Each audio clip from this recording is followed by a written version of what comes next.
Mawela. I'm the Provincial Head for OD and Strategic Management in the Western Cape.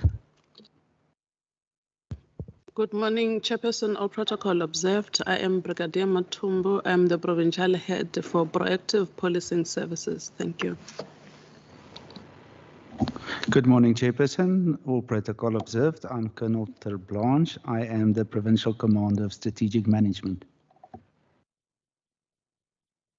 Morning, Chairperson. Marcelino Martin from the Ministry. Good morning, Chairperson. Gwendere Maker, Policy and Strategy Unit at the Department of the Premier. Thank you very much. Are there any other colleagues joining us online? Morning, Chair. Christopher Fry, alternate member of this department, of this committee. Welcome, Member Fry. Any other officials joining us?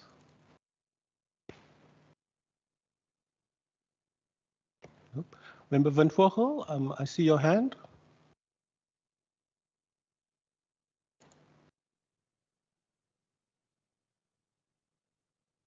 Member Van Vogel?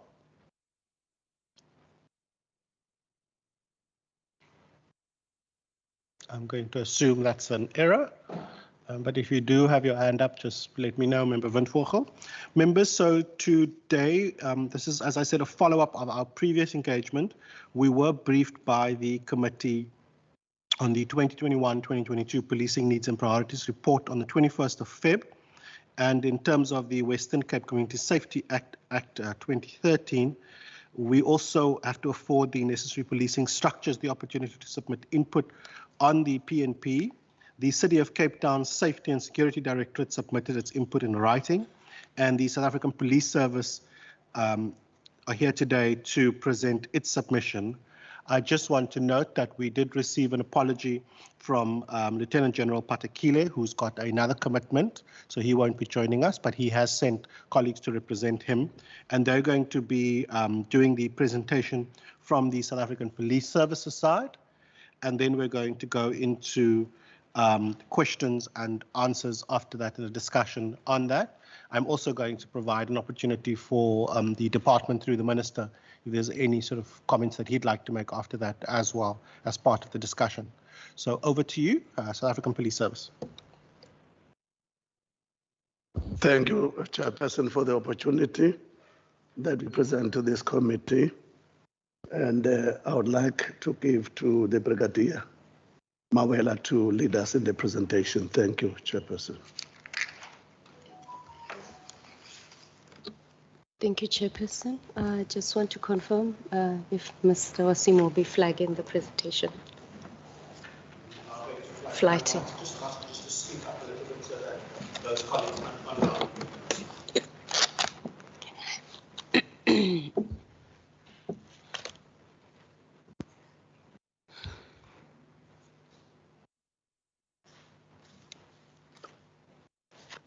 Presentation format.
Thank you very much.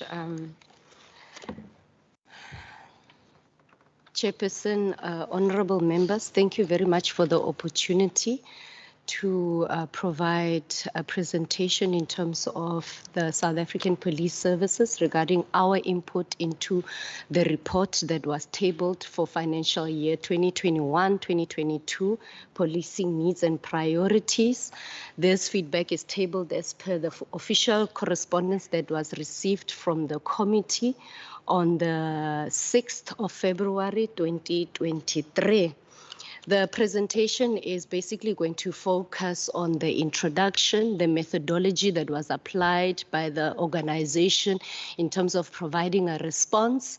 We will also be providing responses to findings per environment, responses of the department to the recommendations, and we have a few closing remarks pertaining to the report as well.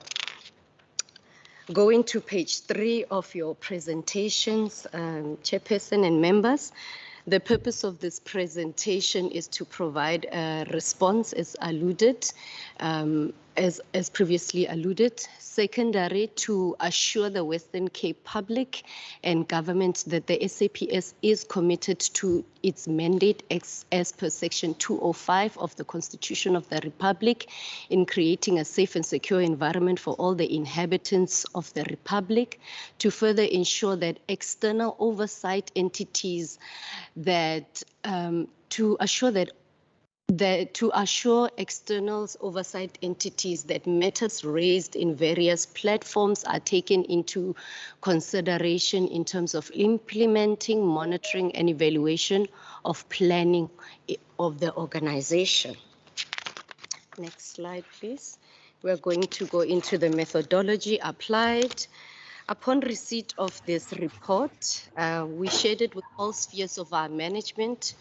We shared it with all spheres of our management within the province. We ensured that it is a collaborative effort based in providing this report, in providing this input. We corroborated it with internal and external SAPS annual reports, SAPS crime statistics report, corporate systems, and the Western Cape government publications in terms of our mandate. Consultations was conducted with relevant process owners within the department as well for their input. So it's a well-consulted document where all relevant inputs have been considered. We considered the previously published PNP reports, specific emphasis on the impact of the report into the South African Police Service. The response will be tailored below in this report. You can go to the next. So from next slide, please. So from this page onwards, it is the detailed responses to the specific findings and recommendations, which are also detailed in the report provided and signed off by our Provincial Commissioner.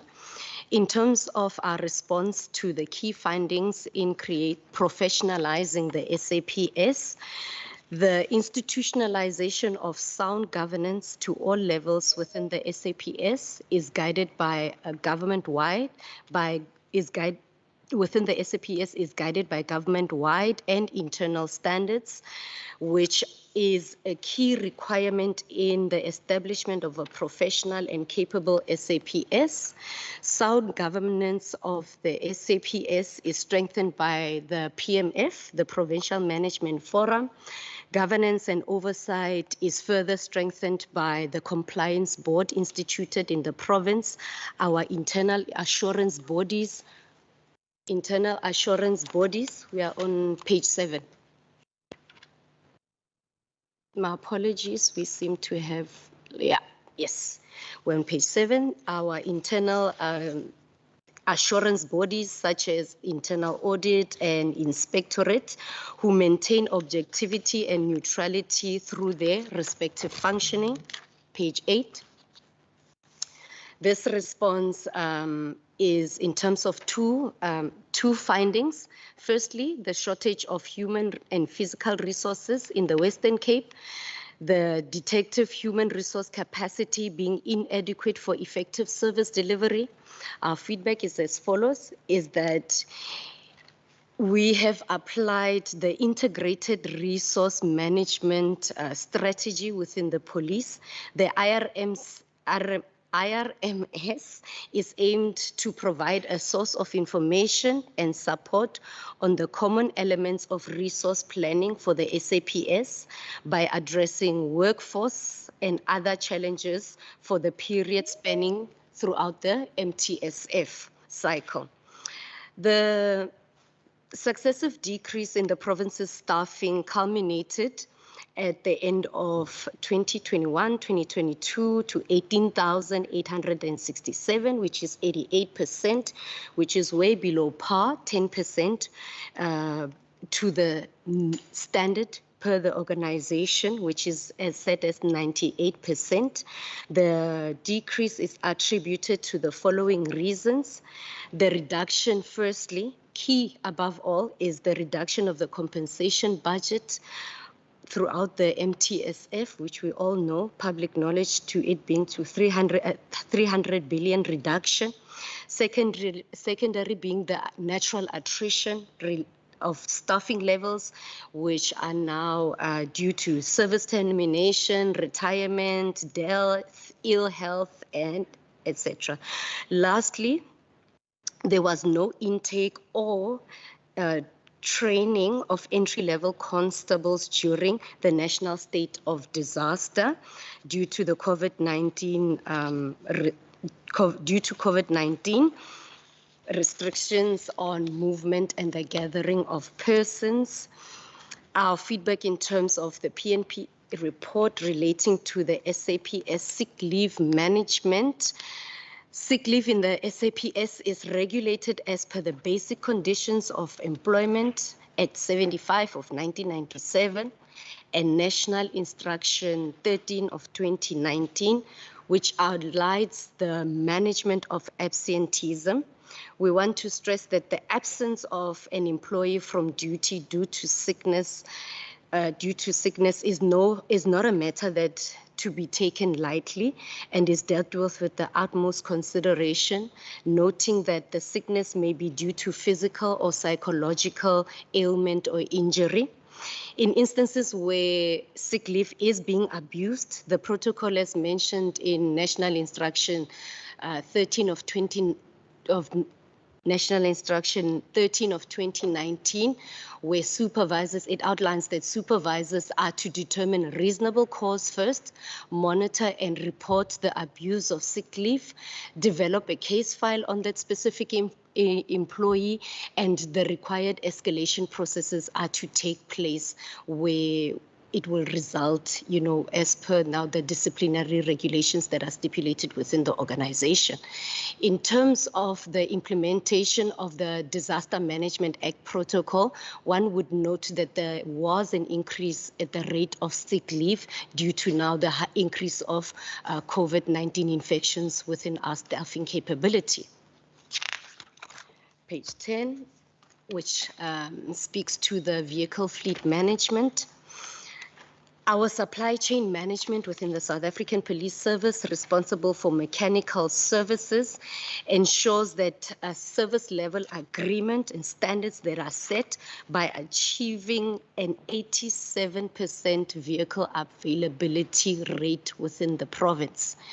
In order to reduce the expenditure on the service and repairs of vehicles, a standard ratio of 60-40 has been determined, where we aim to ensure that 40% of our vehicles are serviced and maintained internally, 60% maintained and serviced internally, and only 40% may be outsourced, where we apply the RT46 contract as stipulated by our service level agreement. Page 11. Which speaks to police stations in need of upgrades. All police stations are placed on the UMP, that is the User Management Plan for repairs, renovations, upgrades, which would include the additional offices, storage accommodation, and the upgrading of detention facilities. Apologies. Maintenance of physical appearance, aesthetics of facilities is ensured on a continuous basis through the day-to-day maintenance program. Additional priority funding was allocated and utilized to address the facility and security needs in terms of the installation of CCTV cameras, victim-friendly rooms, victim-friendly rooms, access and security gates, perimeter fencing, and the improvement of the client service center in terms of furniture and the purchasing of firearm safes. Page 12. Response in terms of the basic and advanced training and development program of the South African Police Service.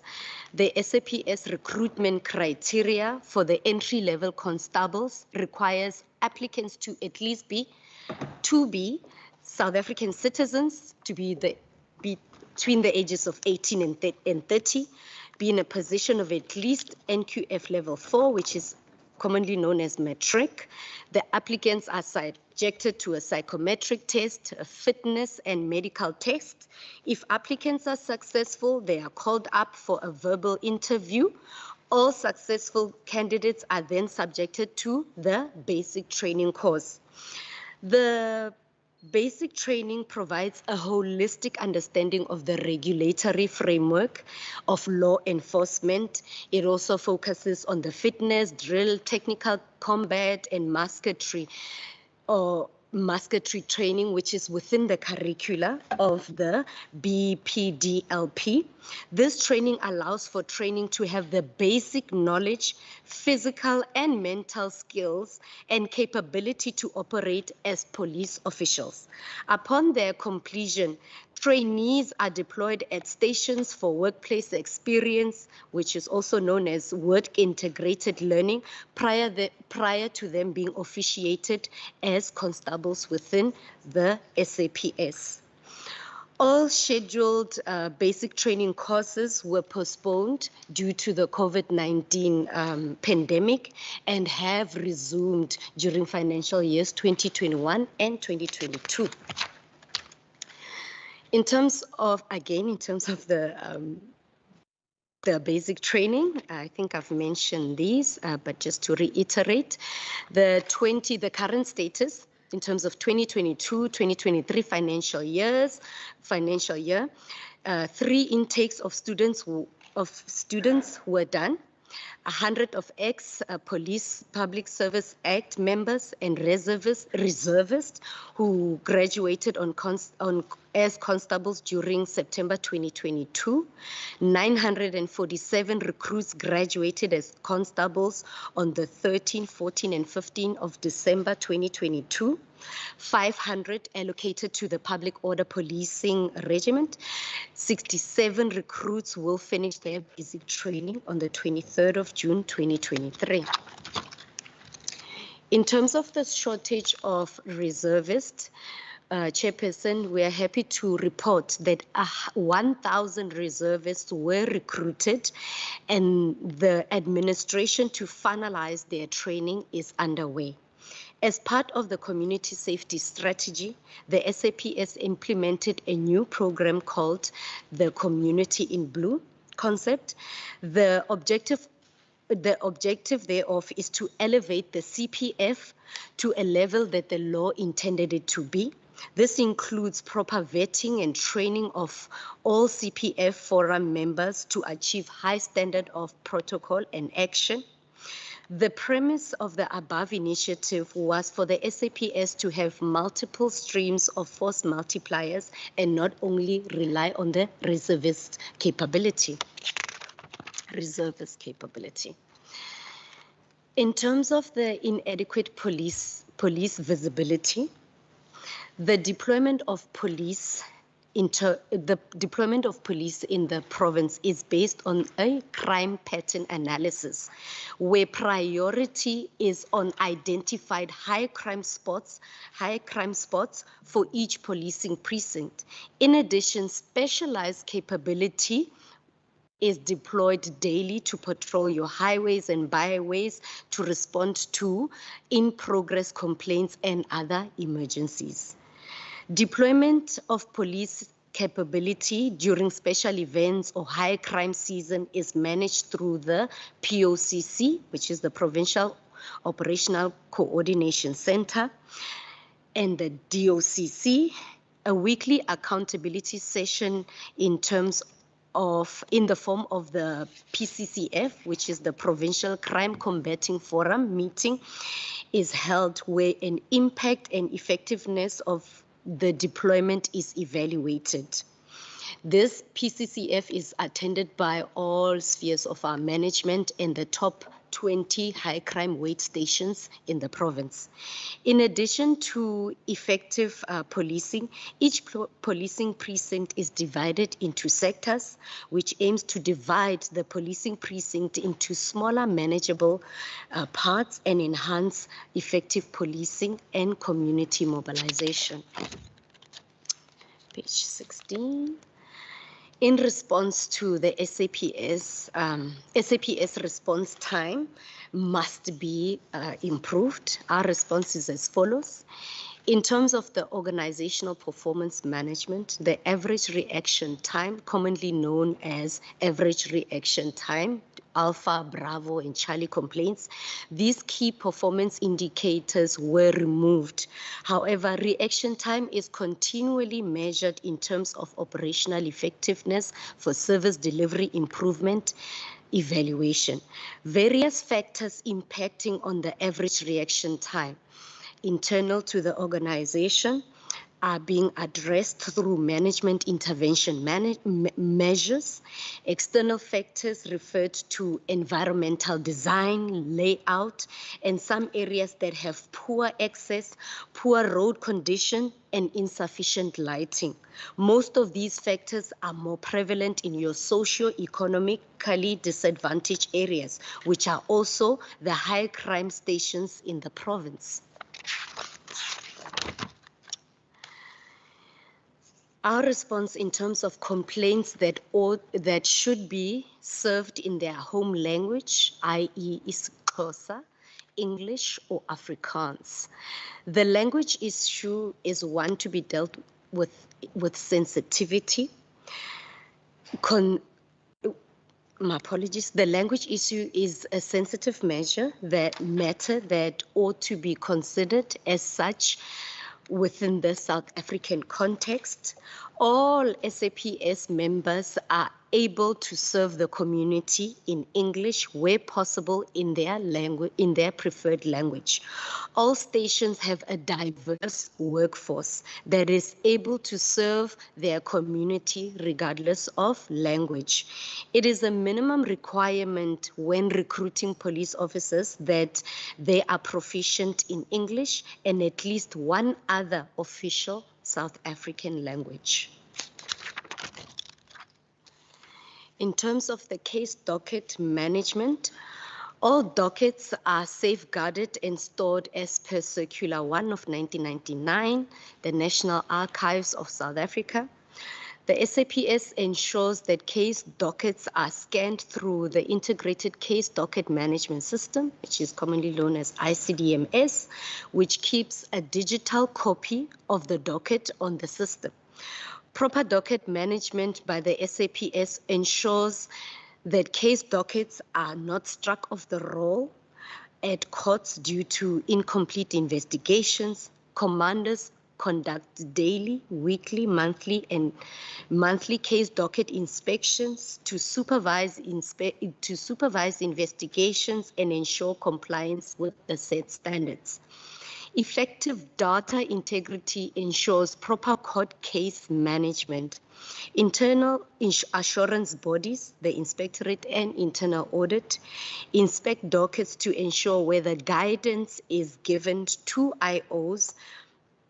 Non-compliance to senior prosecutors' inquiries are highlighted during these inspections and corrective action is taken.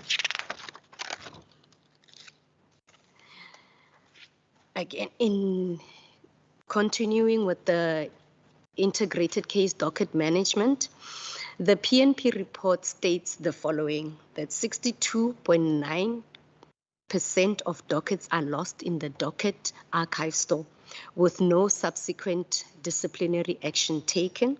Secondly, 14.3% of dockets are lost in court. The figures in the report are quoted out of context and are not an accurate reflection. The above statement would imply that 6 out of 10 dockets in the docket store go missing.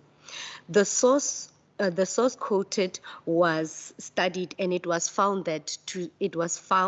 to state that the percentage is actually on the total number of case dockets that are lost. In terms of the professionalism amongst the SAPS officials, professionalism amongst SAPS officials must be improved. The Service Delivery Improvement Plan, which are known as the SDIPs, are implemented at all stations, which incorporate the Batopele principles as prescribed by the Department of Public Service and Administration. Each station must display the service charter in their CSC with the contact details of the station commander. A complaints box is also displayed in the CSC, and the demarcation of seating areas such as the victim-friendly rooms, public restrooms, and etc. are also outlined. The inculcation of a culture of professionalism is reiterated at all gatherings within the organization, where it is a standard practice to read out the SAPS Code of Conduct. Secondly, all personnel are required to provide on an annual basis a certification to reaffirm their commitment to the SAPS's Code of Conduct. The SAPS's inspectorate is responsible for the investigation of all complaints against the organization. The SAPS inspectorate component ensures that all service delivery complaints are investigated and redressed as per public service delivery standard, the Batopele principles. Furthermore, the inspectorate functions as an internal assurance body, providing analysis and reports on the compliance rate of police stations to the regulatory framework, procedures, and the production of set outputs. Page 22. Corruption in the SAPS must be addressed decisively. Our response in terms of this finding is that there is no culture in the SAPS that promotes corruption. Most of the corruption-related arrests are actually as a result of police action in order to root out corruption in the service. The government-wide anti-corruption strategy is implemented with no bias, where cases of corruption are reported. Regulation 9 of the SAPS disciplinary regulation is instituted against members who are charged. The SAPS has a zero-tolerance approach to corruption. The internal anti-corruption strategy was developed and implemented to ensure that all senior managers are subjected to a vetting process. All finance and supply chain personnel and middle managers, salary level 10 and 12, complete annual financial disclosures to negate the financial risk. In addition, the application of the MIS, which is the Minimum Information Security Standards, which regulates the classification of documents, the consumption and the dissemination thereof. The contravention thereof imposes serious consequences as per the disciplinary regulation of the SAPS. SAPS management of domestic violence, quality of SAPS victim support or counseling services.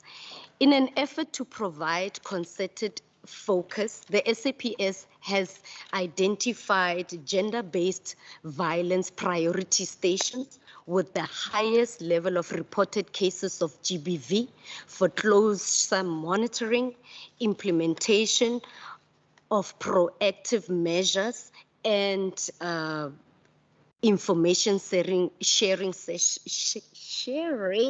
sessions, which are taken up by the social crime prevention. All 151 police stations in the province have a victim-friendly room. Each facility is standardized to ensure the same level of service being provided to the victims of GBV. Training statistics mentioned in the report are not accurate, nor supported by data from our training systems. In terms of the TAS, which is the Training Administration System of the SAPS, there's a task code requirement for Domestic Violence Act training.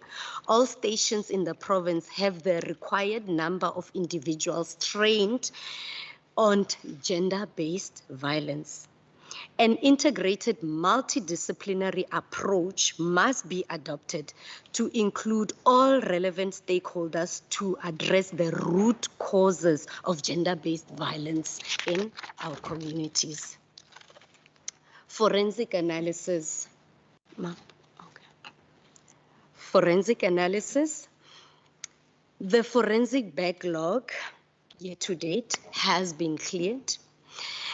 There is constant training of members in the collection of non-intimate forensic deoxyribonucleic acid buccal samples and several courses presented by our HRD.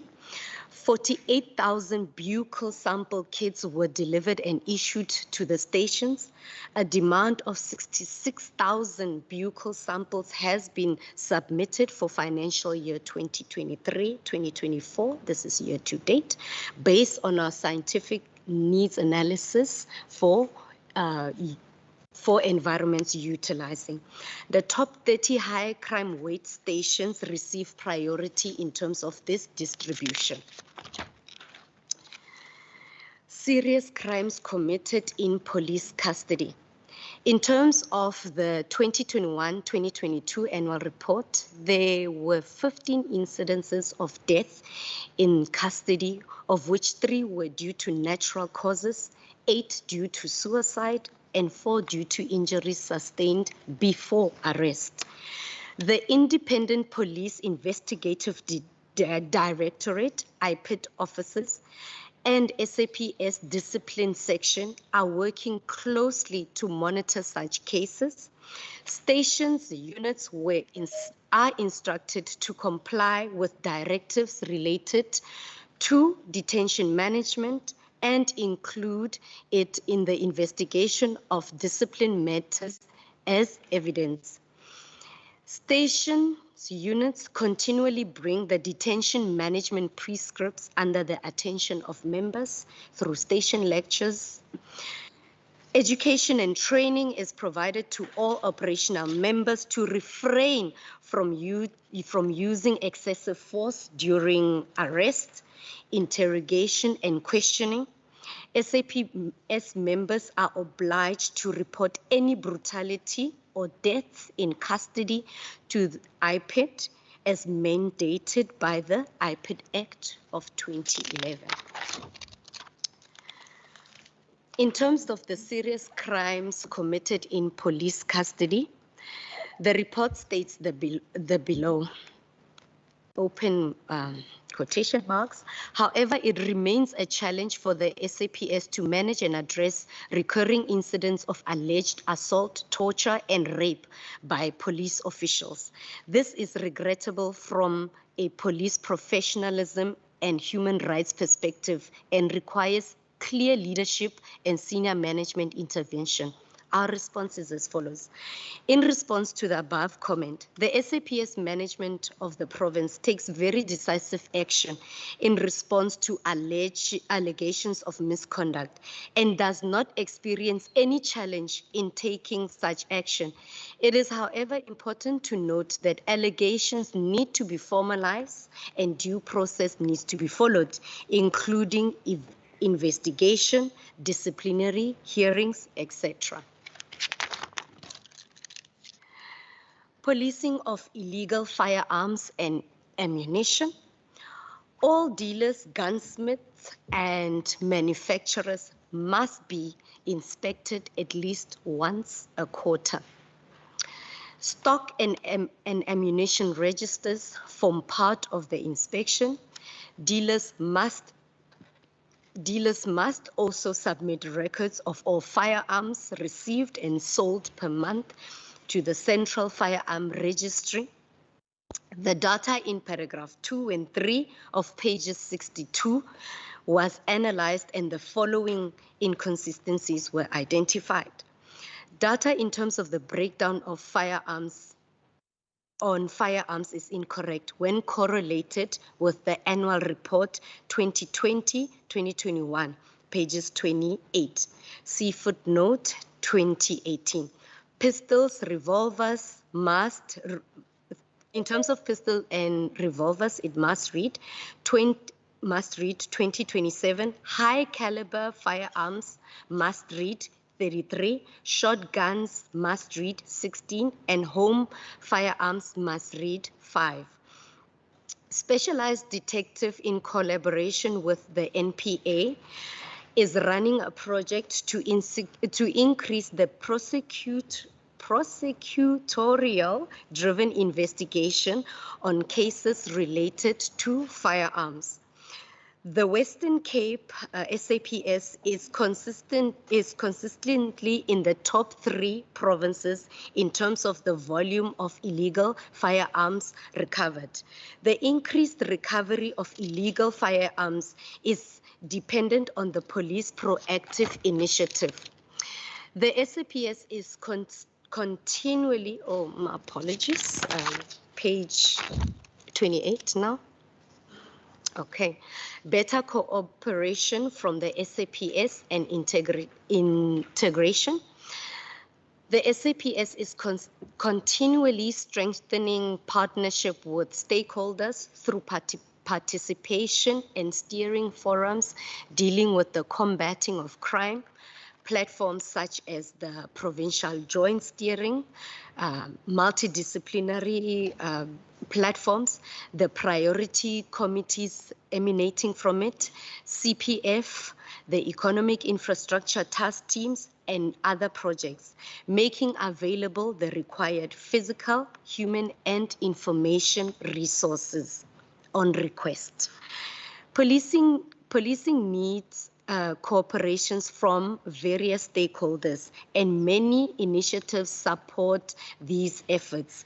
Example, neighborhood watches, community patrollers, youth against crime, as well as faith-based organizations. Page 29, crimes to be prioritized.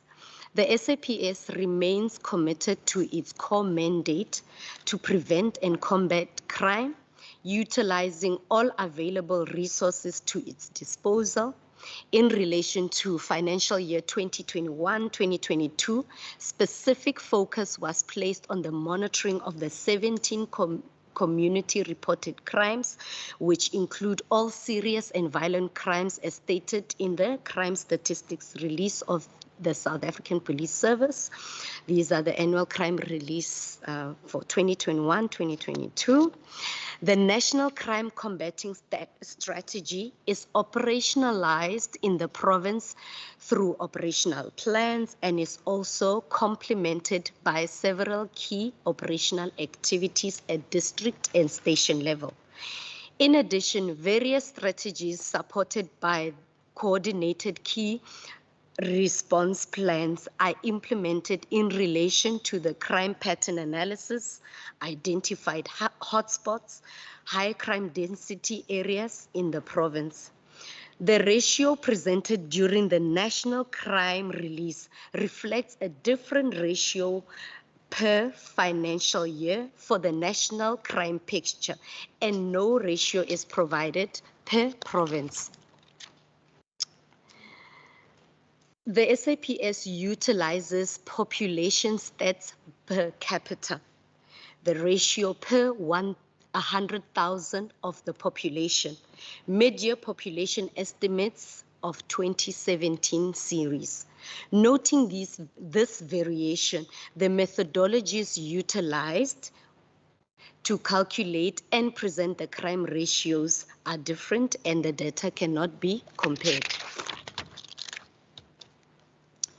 Drug use, abuse and trading, alcohol abuse, regulation of legal and illegal liquor outlets, gangsterism and the need for specialized gang units. Our response is as follows. The SAPS embarks on awareness campaigns together with stakeholders such as the Department of Social Development, the Liquor Board, non-profit organization, etc., in educating the community, especially vulnerable groups like the youth, regarding substance abuse and its relation into crime and gangsterism. This is our social crime prevention initiatives. The fact that the Western Cape records the highest number of drug crimes is a testament that the efforts of our members to actively pursue drug crimes that are essentially police-initiated offenses through the implementation of the drug master plan. This fact should not be seen as a negative, rather as a success for the province. In addition, the role of other stakeholders cannot be overemphasized to address the effects of substance abuse in our province.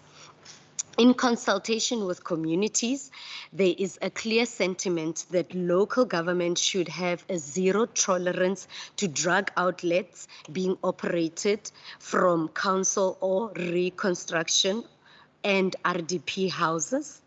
Monthly planning meetings are conducted with law enforcement in terms of the regulation of the Liquor Act to ensure that operations are conducted at identified stations.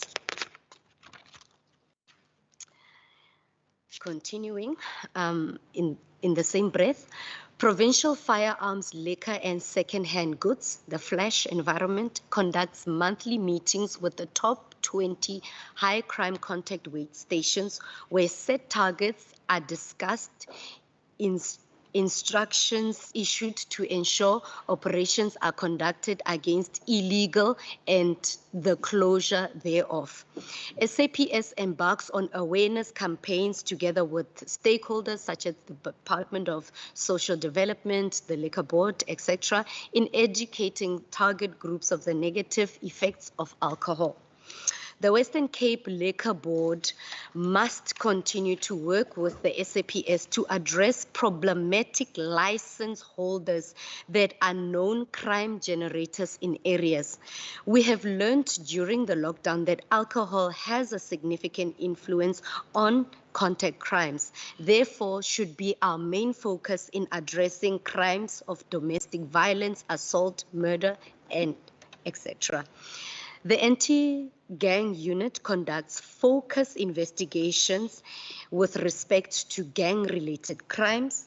Project investigations are conducted in order to dismantle, disrupt, ensure successful prosecution of identified criminal groupings. Continuing in the same breath, the anti-gang strategy exists and it is the backbone for the operational functioning of the AGU in the organization. The established AGU in the province is effective and has recorded notable successes.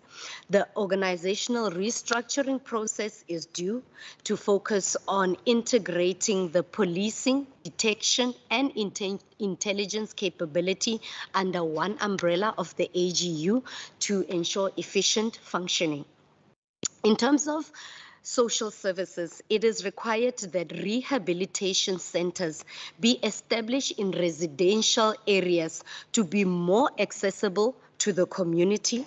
The centers should be registered with the Department of Social Development to to prevent the mushrooming and the fly-by-night centers which are exploiting the community members, and also in efforts to prevent crimes such as rape and assault at such fly-by-night centers.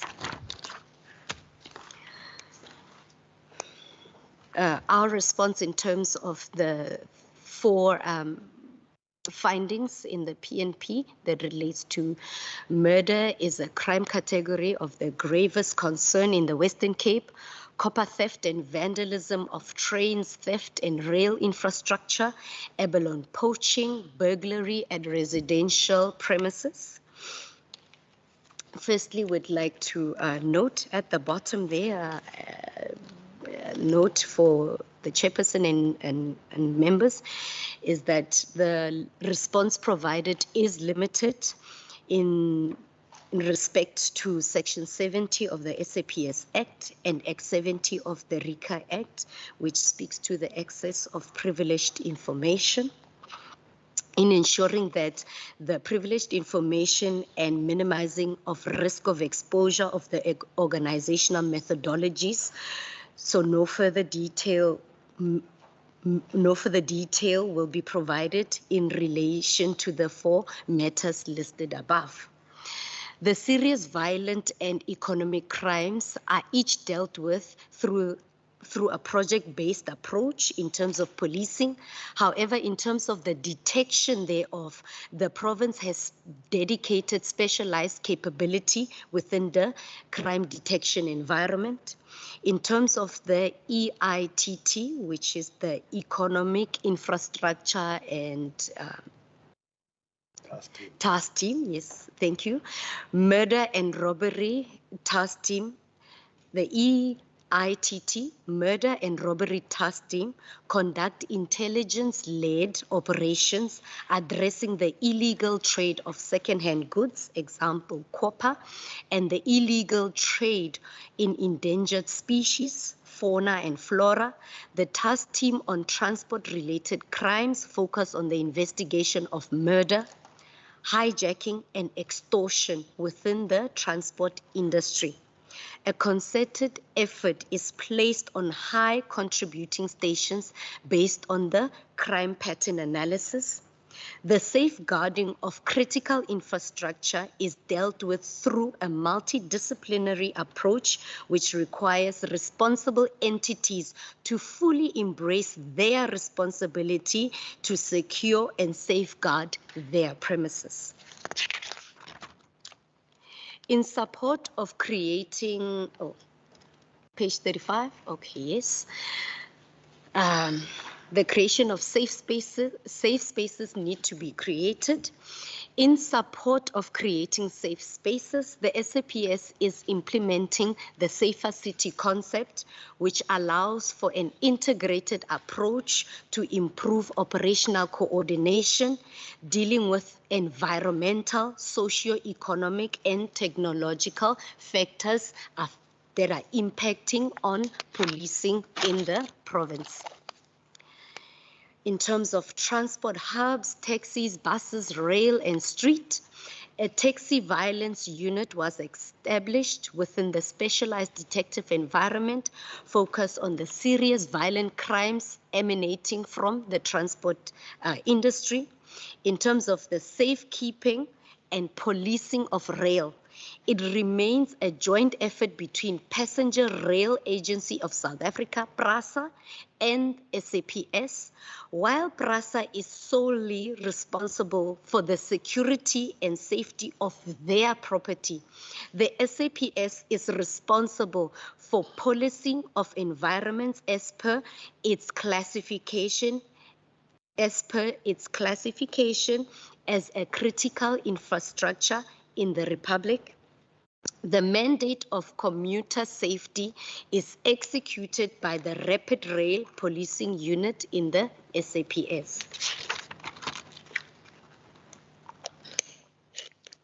In terms of poor street lighting,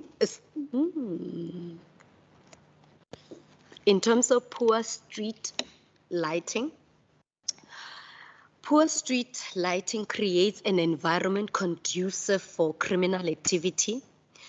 Should this issue not be adequately addressed, the impact thereof on the safety and security of our communities is immeasurable, though it's not the primary responsibility of the SAPS to ensure sufficient lighting in the province. Insufficient road infrastructure negatively impacts on policing, especially in terms of reaction time that is alluded to in the report, the ability to conduct traditional crime prevention activities. It hampers the accessibility to basic policing services, which are hampered by the lack of road infrastructure in mainly informal settlements that are also our crime hotspots. Safety of paramedics. There is a continual engagement between the Department of Health, the SAPS, to improve the safety of emergency services staff, and this remains a priority to ensure that this essential service can operate and provide their services without fear. The monitoring of spaza shops. There is a need for collaboration between law enforcement, SAPS, and the Department of Trade and Industry to license and regulate these businesses, thus assisting the SAPS in efforts to improve safety and security of spaza shops. SAPS at station level engages with spaza shop owners on a continuous basis to provide safety information that may assist the shopkeepers to improve security at their premises. The SAPS also collaborates with Business Against Crime, the CPF, to safeguard spaza shops, as these businesses play a valuable role in our community. In response to the recommendations provided there in the PNP, in terms of strengthening the SAPS resources, the acquisition and equitable distribution of resources has resumed to normalcy post the challenges that we mentioned due to the National Disaster Act that was implemented in financial years 2019-20. So effective from financial years 2021, our recruitment and the distribution of equitable resources has resumed to normalcy. The internal governance and control structures, policies, and procedures exist within the organization and are being implemented to prevent and correct areas of identified risk and dysfunctions within the organization. In terms of greater collaboration between the SAPS and law enforcement, the primary function of policing rests with the SAPS as mandated by the Constitution to prevent, combat, and investigate crime, maintain public order, protect and secure the inhabitants of the Republic and their property. The SAPS will collaborate with any other lawful entity in support of these primary functions. Information and intelligence sharing takes place in terms of joint projects and operations, ProfJoints, within the prescripts and governing framework, and is also shared on a need-to-know basis principles applied. The SAPS Western Cape is not in a position to grant access to its corporate systems, as this ought to be done through the Department of Communication and Digital Technologies through the IJS.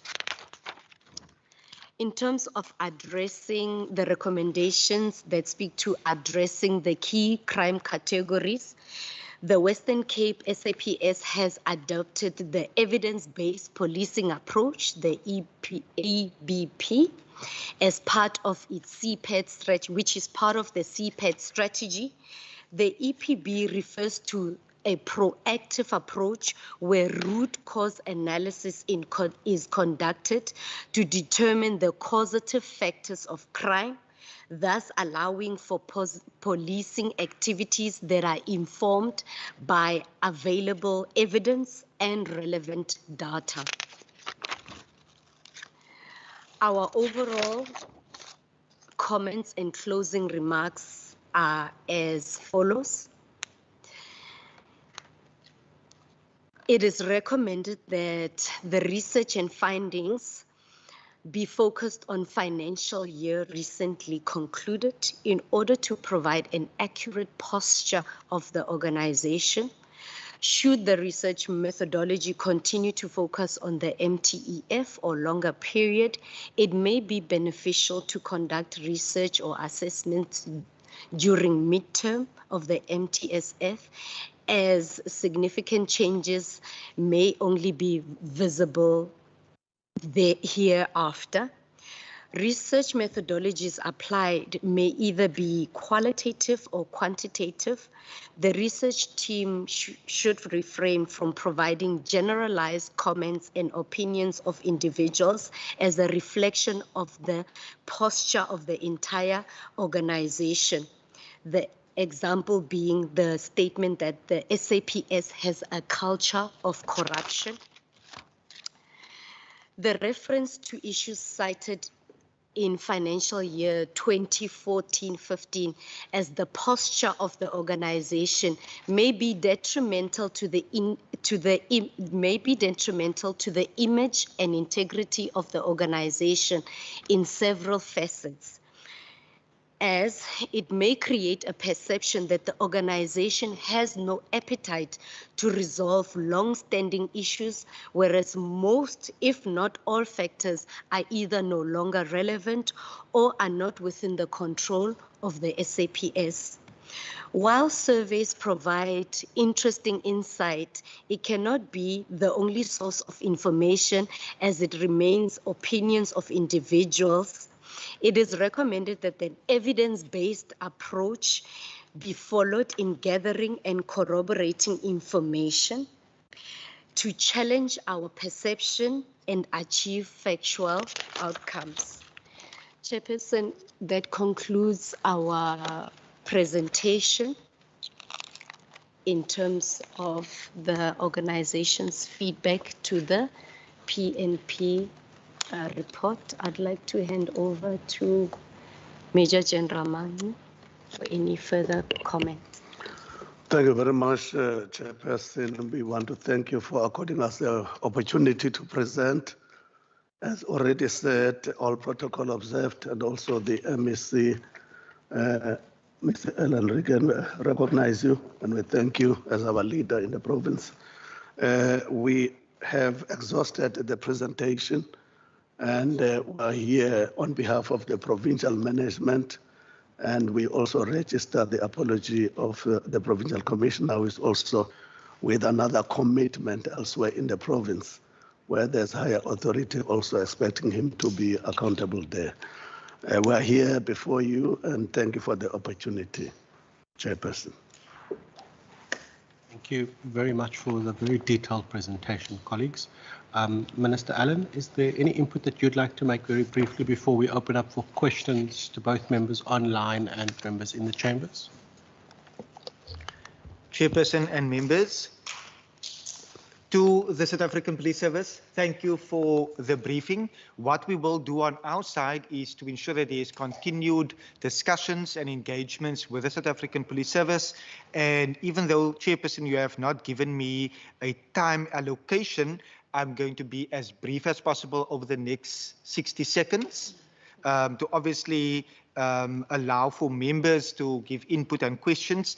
I think it's very clear, colleagues, that when we consider the initial remarks of 300 billion rand affecting human resource requirements within our province, within our country, and that has been, according to the South African Police Service, according to many role players, been to the detriment to record an increase in SAPS members.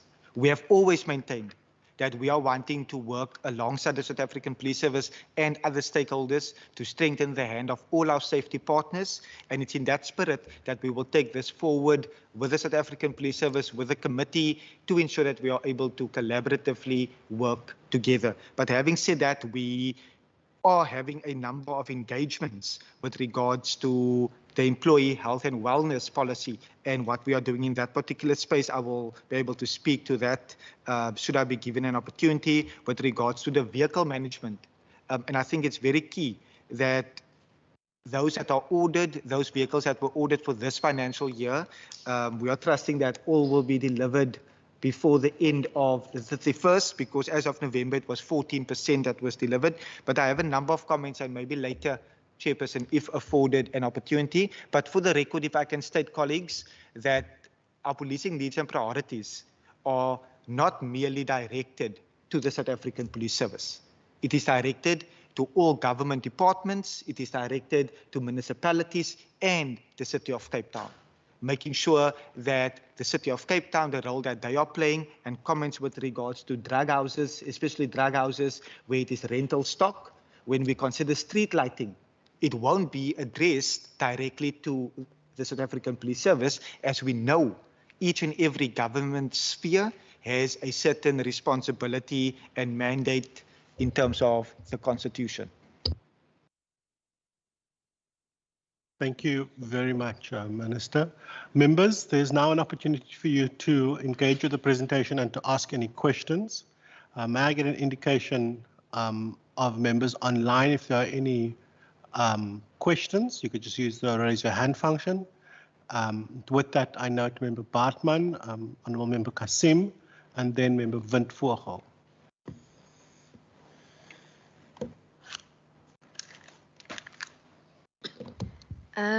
Thank you, Chair, and welcome to SAPS to the Western Cape Provincial Parliament. I know it's not the first time being here. Oh, sorry, I will try to project a bit louder. Thank you so much, Chairperson. Chair, regarding the statement in the slides and report from SAPS on slides 42 and 22, regarding the fact that SAPS does not have a culture of corruption. Now, I quickly Googled the Zondo Commission reports, and I only opened up Volume 1, Part 1, which I happen to be studying for other purposes. And in that report alone, there's 12 references to SAPS. And as you may know, that the Zondo Commission has a number of volumes and a number of parts to it. Volume 1 in and of itself has 4 parts. And I'm not even certain whether SAPS has followed up on all the recommendations that the Zondo Commission has asked it to follow up on. Furthermore, Chair, in the Adams and Another versus SA 135/2022, CC 217/2021 court case, reported in 2022, ZAWCHC 201 on 17 October 2022, which was last year, and I will forward the court judgment to the procedural officer should you not have it. In paragraph 70, I would like to quote the judgment where it says, the evidence suggests that not only a capture of some lower ranking officers in the SAPS, the evidence suggests that the senior management of the SAPS in the province has been penetrated to the extent that the 28 gang has access to the table where the Provincial Commissioner of the SAPS in the Western Cape sits with its senior managers and lead them in the study of crime, develop crime prevention strategies, and decide on tactics and approach to the safety and security of the inhabitants of the Western Cape. Now, that judgment is quite long, and I'm sure we can all read it in our own time. But this judgment shows evidence that suggests that there is corruption in the Western Cape. And quite frankly, Chair, I think if this parliamentary committee had to do a simple survey asking the people of the Western Cape, do you believe whether or not the SAPS in the Western Cape is corrupt? Yes or no? I'm not sure whether we will like the answer. I would thus like to ask whether SAPS has dealt with the recommendations of all the volumes and parts of the Zondo Commission reports dealing with corruption, where they are cited. I would also like to know how many cases of corruption are currently in SAPS, as well as which has been registered in the past financial year. Chair, I think it is fair public use, and if I may extend it, I think one could even claim Parliamentary Powers and Privileges Act here in terms of freedom of speech, that the people believe that SAPS is corrupt. And it is fair public use to say that based on judgments like this, which was passed in October 2022, that it is fair comment that SAPS has a culture of corruption. So instead of us trying to debate whether SAPS is corrupt or not, we need to try and find a way to address the corruption. While I do have many other questions, that is my most poignant one for now. Thank you. Ooh, thank you very much, Member Kassim. Thank you, and thank you very much for the report as well. I'm going to start off with the issues of FSC. Several investigators working overtime, especially within this specific unit, have indicated that they do not get paid for working overtime, specifically women having to go out late at night into these dangerous areas. They also stress that for years they've been asking for an increase, they've been promised to get an increase, but it has not happened yet. This unit specifically also need to be resourced adequately, especially with the high rise of sexual violence against women and children in the Western Cape, specifically in gang-infested communities and in informal settlements and farming areas. Even when youth go missing or run away, they too need to deal with this, but they can't because of the resources that the units lack. These detectives also need to work a lot closer with the Department of Justice, especially when it comes to the seriously violent crimes, to help with preparing of case dockets that often are not completed properly, which leads to low or no convictions. I want to go back to the issue of gangs. Here again, the resources once again are also a major issue, especially in the CID or detective branches, if that is what it's called. Who are also very under-resourced, and also when it comes to gang-infested districts. On the issues of gangs, I think I raised this question last week to the Minister. Can I get that update on how many houses occupied by gangs or used for the purposes of drug and gang operations have been shut down in the Western Cape? Where are those houses and who now occupies those houses? Also, how many firearms or ammunition, like you've mentioned in your report, have been recovered in the Western Cape, specifically where in the Western Cape? And more so, how many police officials have been arrested for their involvement in working hand in hand with these gangs on the Cape Flats to exchange firearms and ammunition? I want to go back to informal settlements. It is clear, and we know this, we speak about this all the time, there's no or little services in informal settlements and farming areas, and yet SAPS and law enforcement as well still fail to provide mobile services for these residents. Once again, when will SAPS start prioritizing mobile services for farming areas and informal settlements in the province, which are obviously far from police stations, to give these residents a place of safety to run to in times of need, even for simple things like certifying of documents, among other services? Here, once again, cases of rape and gender-based violence won't be reported because there is no place of safety to run to in these areas. Okay, I'll leave it there for now. Thank you. Thank you very much. Member Windvogel. Thank you so much, Chairperson. Let me first welcome the presentation from the department. I'm partly covered by the previous speaker, but I just want to know, Chair, during our oversight visit in Kanaland, we had a community engagement with the police, and during the presentation by the police, there were in their presentation there were about 4 or 6 vehicles according to their presentation, but one of the station commanders, or let's say the captain or the colonel, actually mentioned that what is on paper is not the reality. And it means they only have to manage with one vehicle in the whole Lady Smith, I'm not sure, is it Lady Smith area. So now what I want, and with one vehicle, there's no way that you will give services that those different communities deserve. It's unacceptable. Chair, now what I want to know from the department, what do the province have a what do they have in place to ensure that the information that they receive in their reports is actually the correct version at all times? I will park there. I just want to know, do they have anything, processes or a system in place where they make sure that in reality, the reports that they are receiving is in reality the true reflection? Thank you so much, Chairperson. Thank you very much. I just want to check, are you happy to answer those questions and we come back for the next round? Or do you want me to take all the hands? There's one more hand, two more hands up there. Do you want to take this round and then we'll come back for the second round? Yeah, we want to take this round and then we can come back, sir. Thank you very much.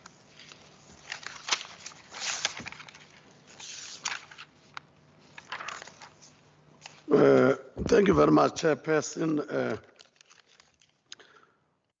I would want to ask Brigadier Mkhabile to assist me with questions on detectives. He's here and I want to introduce him. Brigadier Mkhabile, can you please introduce yourself to the Chairperson and the panel? Thank you, General. Thank you, Chair. Good day. I am Brigadier Mkhabile. I'm the Provincial Head of Organized Crime in the Western Cape. All protocol observed. Thank you. Thank you very much, Chairperson. I want to start with the question of corruption. When we say, refer to the statement, we are not personal about it or emotional. We just state it as a matter of course and fact that as the organization, we don't approve it. And we have a policy in place to deal with it. And our policy and strategy has got 4 legs in terms of prevention and also in terms of detection and then investigation and ultimately resolution. Resolution is where we take decision, mostly leading to the dismissal of those who make themselves guilty of corruption.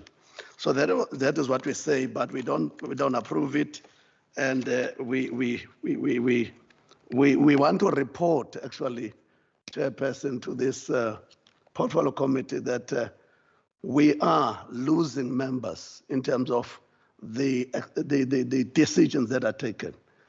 And therefore, we coming back to prevention now, because the detection of it through inspections, through the system that we have in place, detecting it through inspection, we pick it up. The issue is if somebody is corrupt and then is found to be committing it, the investigation process include monitoring that, collecting evidence, and making sure that this person is really committing this. He has started, he has gone deep, and therefore maybe there's a point of no return, and therefore this person does not belong to SAPS, and that is why we see many people losing their jobs because of that. But now we are also emphasizing prevention, where we sensitize the members through the parades of the members, through the station lectures, to all the meetings where the unit commanders are meeting with the members, because it is very expensive to train and develop a policeman, and they are caught up in corruption for many other reasons. Some of them is greed, some of them is failing to stay within their limits.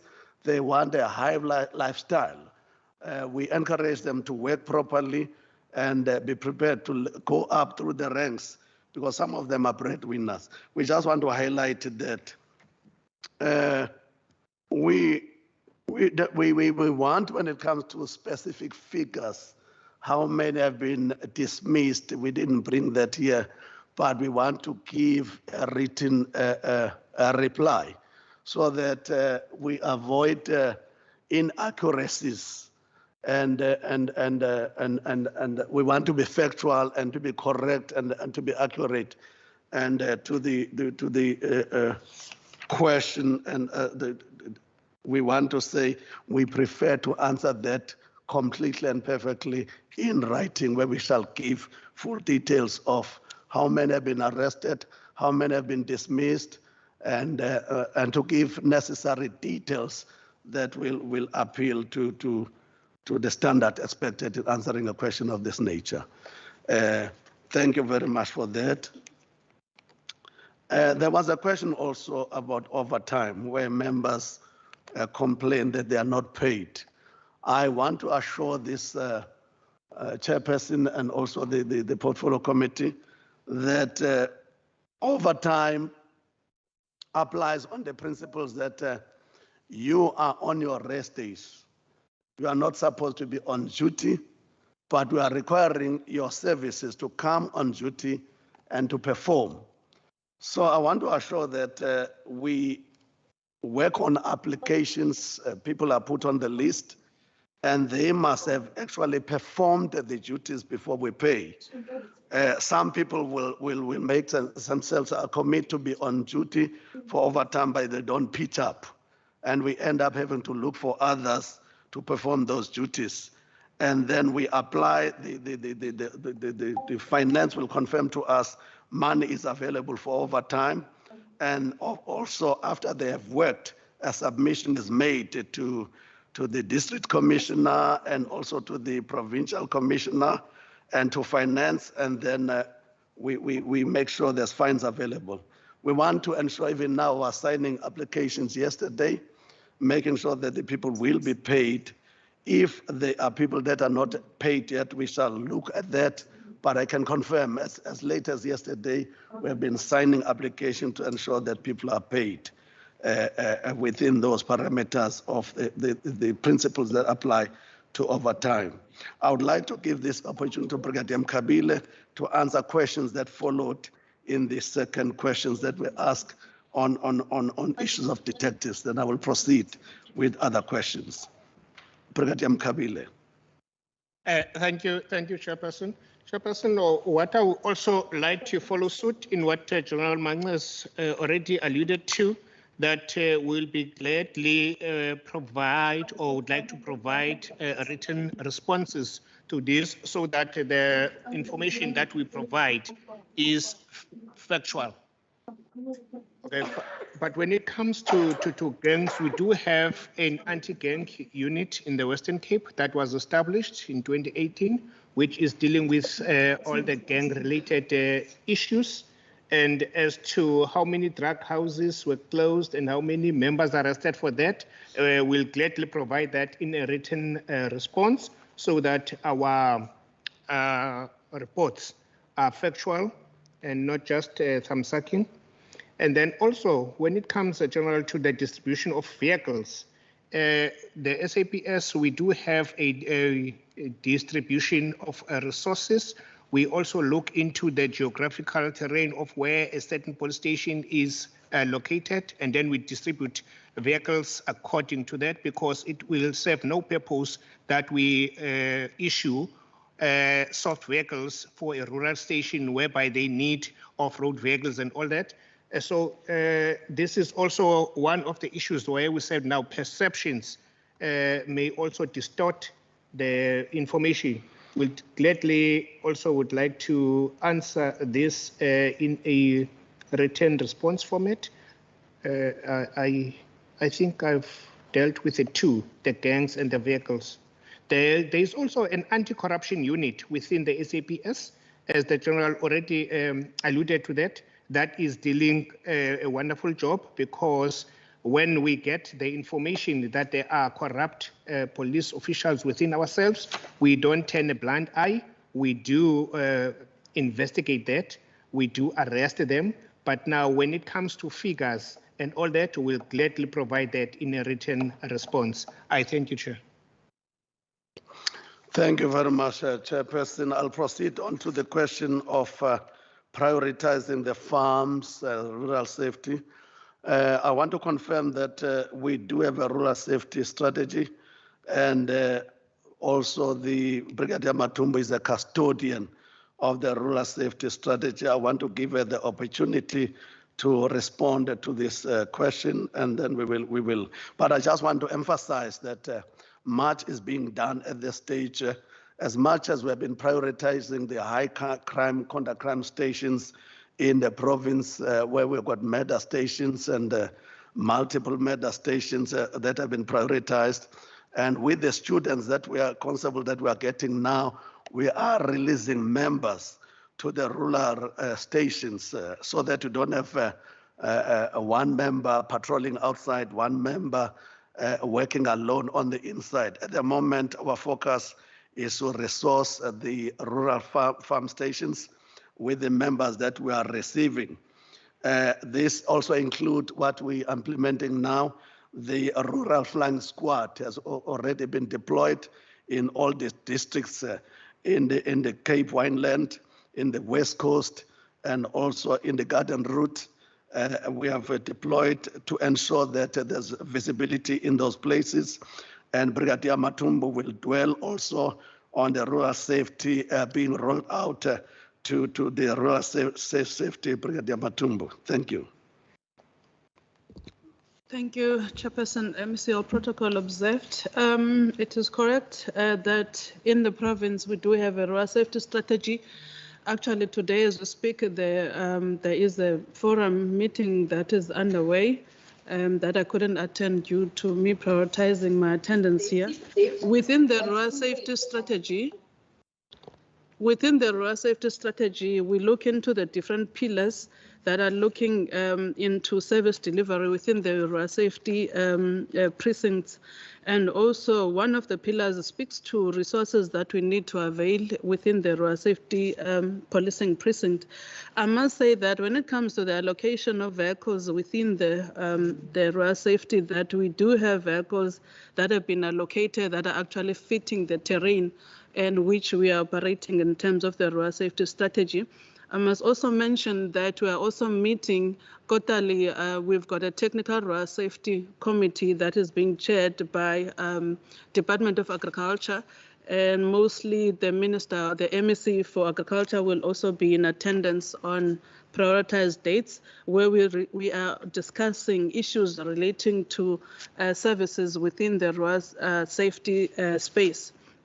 I must also mention that we also have appointed in all 99 police station coordinators, which are actually making sure that services are available, and also including the sector commanders as well.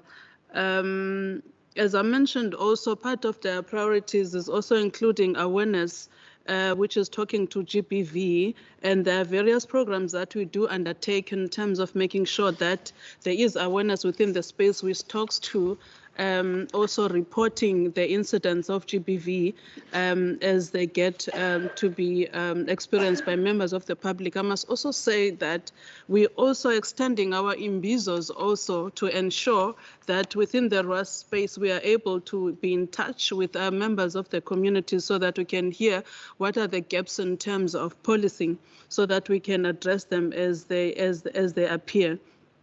General, I think I have covered most of the issues. With regards to the mobile services, we will also provide a written response with respect to the issue that was raised with regards to the mobile services that are available or should be provided within the rural safety precincts. Also, with regards to the issue that was raised on Canaland, unfortunately, I will not be able to respond at this stage, and I would request that question in writing so that we can be able to get into the detail, and also when we respond, we can respond factually.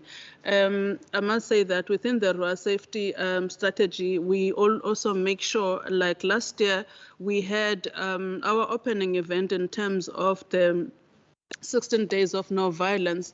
We focused in the West Coast, so we're not only focusing in the metropoles, and also we also had also one of our sessions where we were in touch with the community in Knysna, where we were focusing also in the rural areas, covering all areas in terms of making sure that our implementation is also focused not only in the metropoles but in all the 99 police stations. I thank you, Chairperson. Thank you very much, Brigadier Matumbo. Thank you, Chairperson.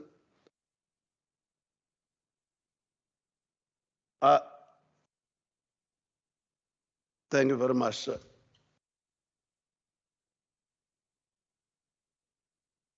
Okay, I will give you the. Thank you very much. Thank you very much, Chairperson. I just want to answer the question in terms of the judgment. In terms of the judgment, what I want to report here is that the issue of the judgment is being dealt with from the national office. I can confirm that a team was commissioned to investigate. In terms of our response is that a team has been to investigate what the judgment is talking about. I know that team has been here as up to as late as last week. They were here doing the work, which they commenced immediately after the recommendations came out. I think that will be released in due course. I'm not in a position at this stage in terms of the outcome, but I can confirm that that matter is receiving attention from the top level of the organization. Concerning how do we monitor the quality of what is coming up, the Brigadier will answer that question, but I just want to confirm that there is improvement in terms of our management because we have appointed senior people at the level of generals in our districts. In the Garden Route, we have got Major General Motishana has been appointed as the District Commissioner. In the Western Cape, we have got Major General Janchi. And also in Overberg, we have got Major General Moshologi. In the city of Cape Town, we have got Major General Beatin. So these senior officers also, they make sure that systems are put in place in order to improve on the quality of the work that we are doing and also the products.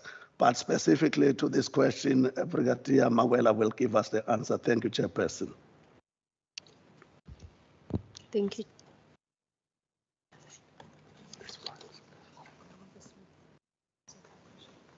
Chairperson, apologies.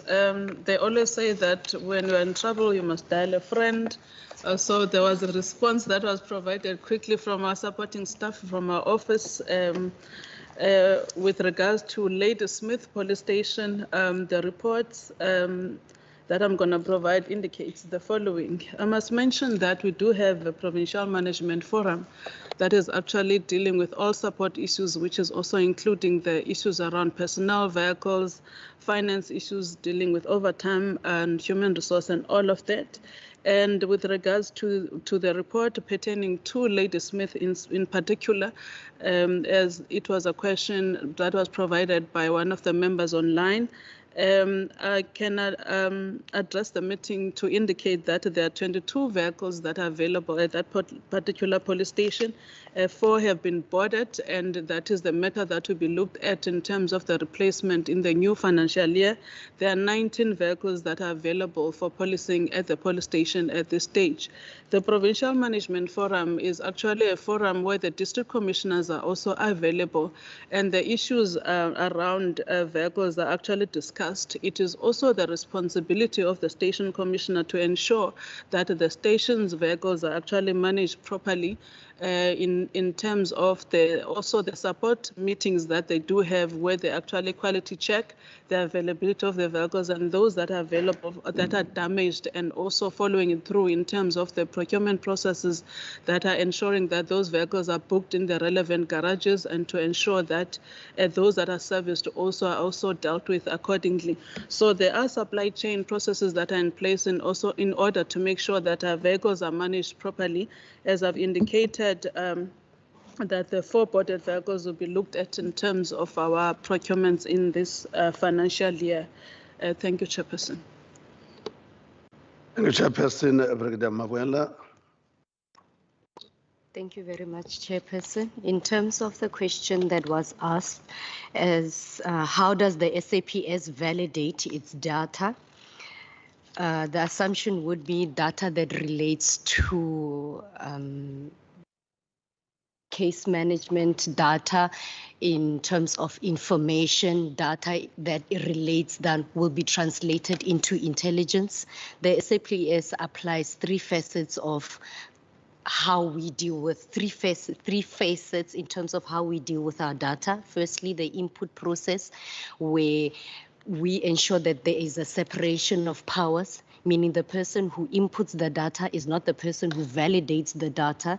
Then there are different levels. Data is validated at different spheres of management, and we have corporate systems in which we can do cross-references where data is consumed as raw as it is. For example, the CAS, where we utilize on a daily basis, where we speak of information is an ICDMS, where that raw data is now translated to information that we can engage with. And on a management level, we do a validation process where all the inputs provided by all 151 stations, each reporting environment provides what we call a certification statement by the accounting. So the station commander will certify that he is in agreement with the data that he has validated. And so the same process applies at district level, provincial level. So to ensure that the data that is provided, information and intelligence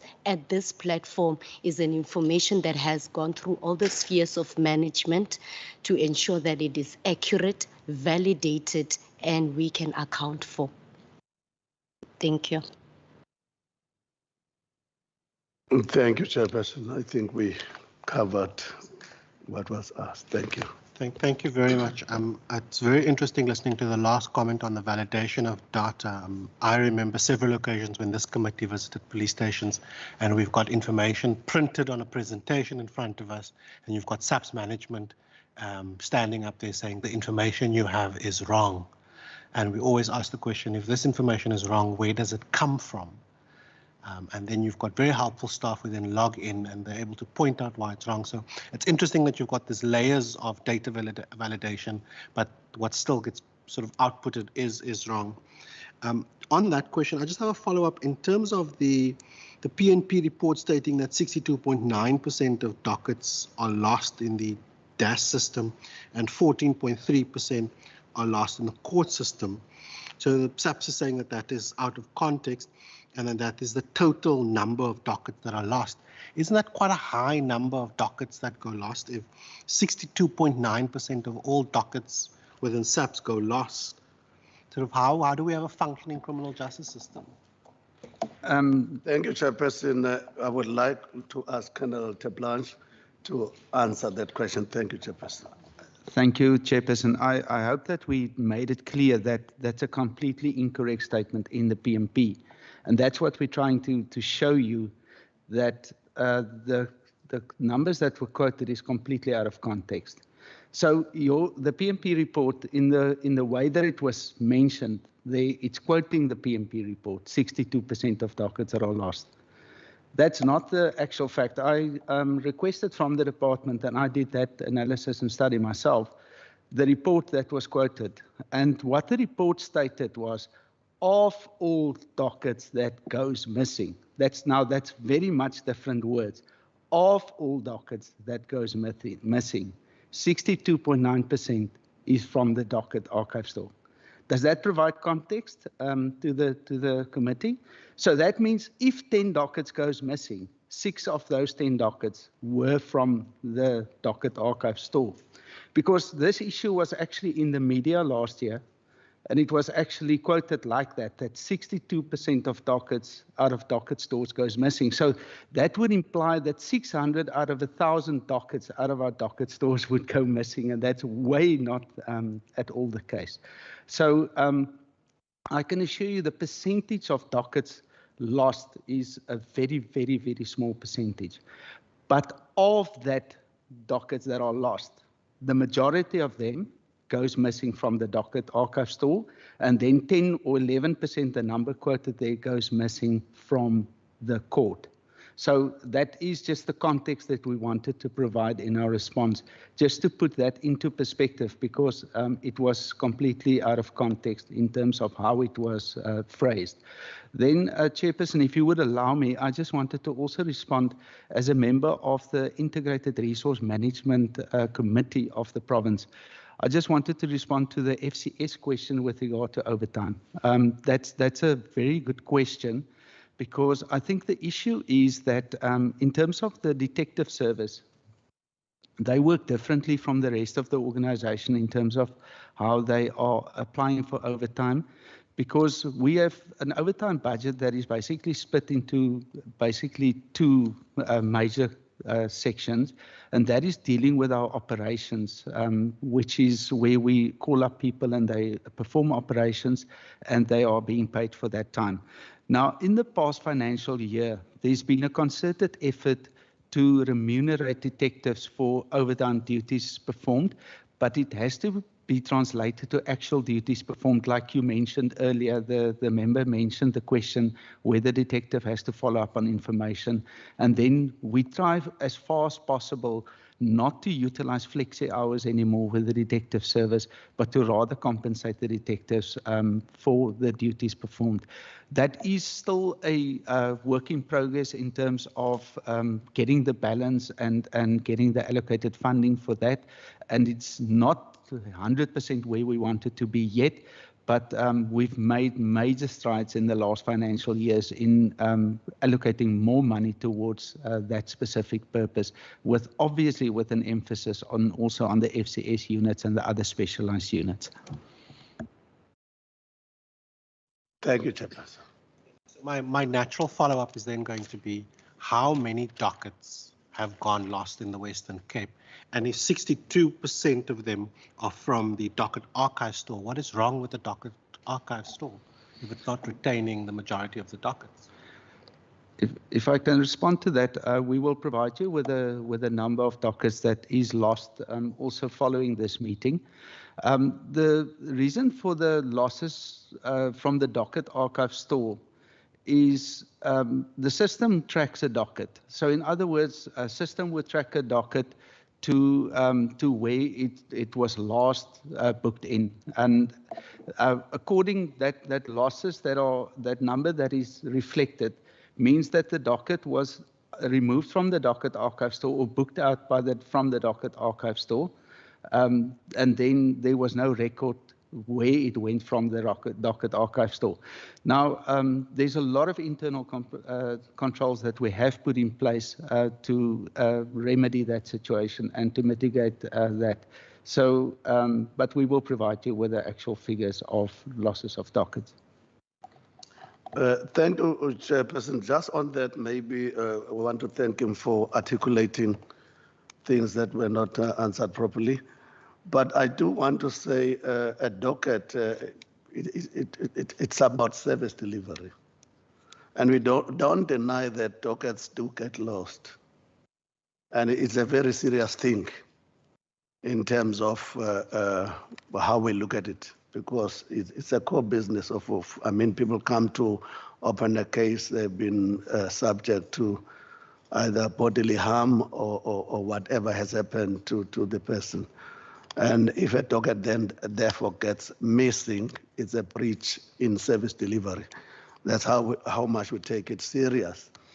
And therefore, that is why I was saying we have got a zero tolerance when it comes to corruption, because some of those dockets could be falling into the bucket of corruption. We don't deny it, but we are saying in terms of the figures, you will get a written response in terms of accuracy and the factual in terms of what exactly are the number of dockets that got lost and maybe what is the consequences.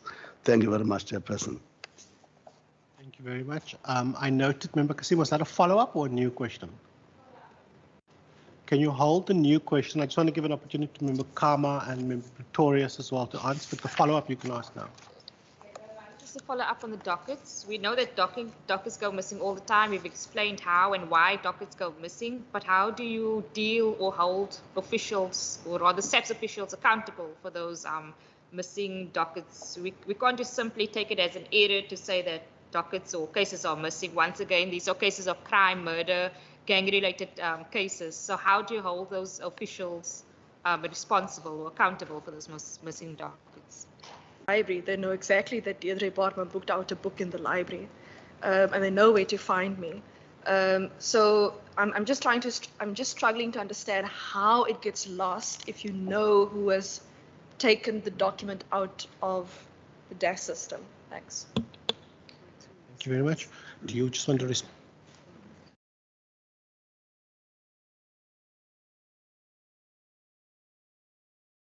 That's the question. Thank you. Okay, thank you, Chair. Chair, I would like to come into the follow-up questions whereby what consequences or what is done with the officials where we find that now that dockets are lost and then there are members that could be held responsible. There's two ways, as the General has already indicated earlier on. If now we find out there is a criminal offense that has to be opened, we do that. We open a criminal offense and then it has to be dealt with. But there's also an internal disciplinary procedure that is also followed. So those two processes are the processes that we are holding our members accountable at all times. As I also mentioned, the anti-corruption unit that is existing within the SAPS, that is the South African Police Services, is also to look into those issues, because once we get such reports, we follow it up. Either we follow it up criminally or we follow it up now in terms of the disciplinary procedures. As we already alluded here, that we are losing a lot of members through disciplinary dismissals or through them being found guilty in the criminal courts of law. Thank you, Chair. Thank you very much for Brigadier Captain. Has this been done? Did the commander check? Did that be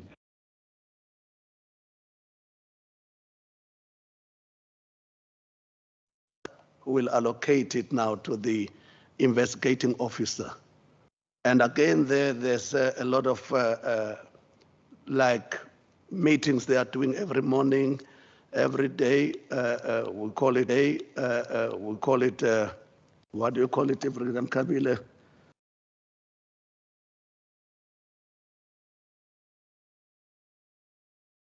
Group leaders, detectives themselves, they are all together. So there's accountability for that docket. Investigation is taking place. There are commanders who must issue instruction on what we call SAP 5. So the docket will be investigated, and then there will come the closure of the docket. Sometimes it can be false. Somebody can say you stole something, investigated, and then you didn't steal it. It's closed under column 6 of the SAP 6 as false. Then from there it will be booked out from the branch to the archives. That is now the route of the docket. Or it can be closed undetected. They are investigating it, but they are not connecting the dots. And then through that, they can be closed. And then if information comes through the informer system, and then is reopened again, they continue, and then that docket will be still under investigation. But when finally closed, it will go into the archives. If it is withdrawn at court as well, it happens sometime, a docket come back withdrawn from court, it will go into the archives. Detectives have been closed the docket, it move into the archives. And also it can be a conviction with guilty and a sentence. It will come back, closed by the branch, it goes into the archives. Now in the archives, because every docket has got a month, January, February, March, April, up to December. They call it the 12 apostles. So if that docket goes into, it goes back into the bundle. There are bundles. There's the January bundle, February bundle, March bundle. So every docket that was open, the monthly, there's from 1 to the last number of that docket. So it can be open from case number 1 up to 300. They are in the bundle of January, bundle of February, accordingly.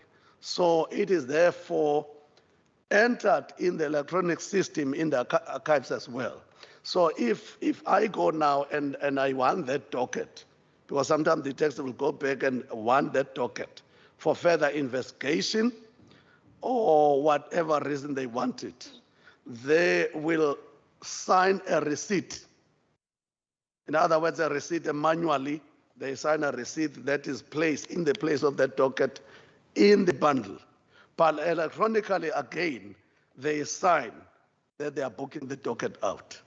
So for whatever reason, if it gets lost, we will know it get lost here because there's nobody who has booked it out. So docket. If it is not booked out from archive, it means the problem is in the archive itself. Where is it? Because there's nobody who signed for it.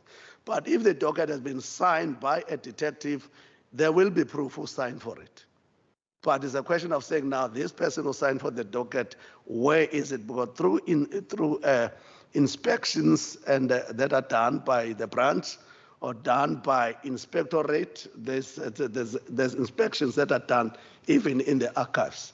That's where you can pick it up. That's what I call detection. If there's corruption, then we know there's corruption going on. That is detection.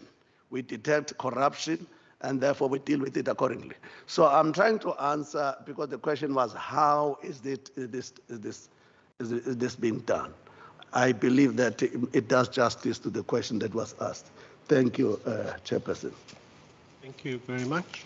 Member Kama and then Member Pretorius. Thank you very much. Thank you very much, Chairperson, and the leadership of SAPS. Chair, what I want to ask. Firstly, let me welcome the presentation. Sorry about that. Let me welcome the presentation and the answers that have been given so far. And perhaps the first question that I would want to understand, maybe perhaps from the minister, in terms of the submission of this the PNP report to national. I just want to check, what do you do with the phrases or instances where some information would have been corrected, as we have seen in this meeting, even when you look at the 62% that we were talking about, and the issues of training of detectives, because I think this is not the first time when we deal with PNP and there are corrections which SAPS believes that there was misinformation or misinterpretation on the side of collecting the report, so that what we submit is really a reflection of what are the provincial policing needs and priorities in the Western Cape. Secondly, Chair, I want to check with SAPS on the issue of lighting and the issue of roads. I think I once mentioned even in the committee, this is something that I experienced when I visited a policing precinct in Kraaifontein, where the station commander literally took me around with the van in some sectors in the precinct, and you'd see that other areas are not accessible, like your new COVID settlements, and the other roads I don't even think that they qualify to be said as potholes, where you see that the road is greatly damaged and it makes it difficult for police to move. Now, I want to check so that this is not continuously viewed as an excuse from SAPS around their response time. I want to check, is there a platform that is created to raise these issues to the government, these service delivery issues on the environment, which make it conducive for criminality, or which makes it difficult for police to conduct their work according to the expectations and desire. The other question that I have around the dockets, which I think is slightly different to the discussion that the committee was having now, is perhaps if SAPS can tell us, how do you actually ensure that dockets are recorded or are scanned into the integrated case docket management system? Because, I'm thinking now of a possibility where in front of the complainant, the docket is filled, but the docket eventually doesn't land in the system. Now, I want to check with your actual empty let me call it forms, for lack of a better word, the docket. Is there a system of identifying dockets that would have been unused? Do we have perhaps, whether it's even in a form of numbering, and that being monitored? You know, even if someone has made a mistake and thrown it away, but we have accountability of each and every docket, empty or filled, that would have been given to a particular police station, because I think there might exist another gap for corrupt practices. But I think at the end, Chair, as the ANC, we really want to once again caution ourselves and members around the issue of politicking when it comes to crime, and we welcome the frustration that is being raised by the police, because once you start to say SAPS is corrupt and you generalize, you are contributing to the deficit of trust between SAPS and the communities, and that should not be our role as members of the legislature. Ours should be to ensure how do we assist SAPS to deliver the service better and ensure that communities alike do work hand in hand with SAPS.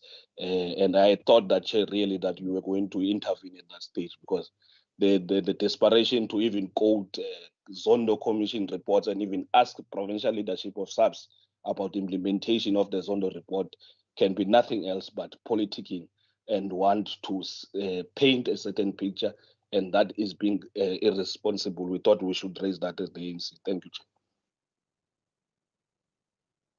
Thank you, Member Kama. I'm very confused. I don't think I understood your question there. Member Pretorius, are you still online? I don't see Member Pretorius. Member Kasim, you had another question, and then Member Bartman, you also had another question. So over to you, Member Kasim. Just to get back to the dockets, other than the dockets being lost, it is also known, and I've experienced it myself, I'm sure many others also experience, that when we open cases at SAPS, those cases are not always prioritized unless you put pressure on it, and you have to keep coming back to ask for feedback. And in most cases, those cases, whether it's theft or rape or gender-based violence, whatever, is closed after a year or two. Why is there why is there continuous sense of laziness and a lack of immediate response to SAPS, from SAPS rather, to take action immediately when arriving at the stations to report these crimes? Like I said, whether it be smash and grab or gender-based violence cases, in most cases when you arrive, and I'll give you an example. I was working as an investigative journalist 3 years ago. I was standing in front of Lentegeur police station. I was robbed. There was a long line. My phone was on at the live location, because obviously I indicated to other journalists that this is where they need to meet me. I told the police official, my live location is on. Can I skip the line? Can you at least get someone to assist me? I had to wait the whole 2 hours until all those people were assisted, and then they assisted me. By the time the line was obviously empty, it was my time to be assisted. My live location ended. So, like I'm trying to say, these for these officials, they can obviously determine what they can prioritize, because most of these cases, or most of the residents standing in line, wanted to have things certified. So how do you determine, or when will when will you start going into these police stations to sit down with these officials and to prioritize certain cases? And then also, how do you plan to change the attitude of SAP officials stationed across the province, who residents look up to when it comes to times of emergencies? Thank you. Member Bartman, and then Member Christians.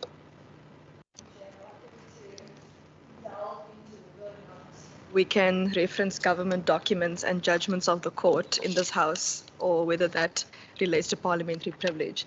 But I would like to know, in terms of slide 42 that deals with data, it indicates that The system is not controlled by SAPS, and that refers to the one managed by the Department of Communications and Digital Technologies through the integrated justice system.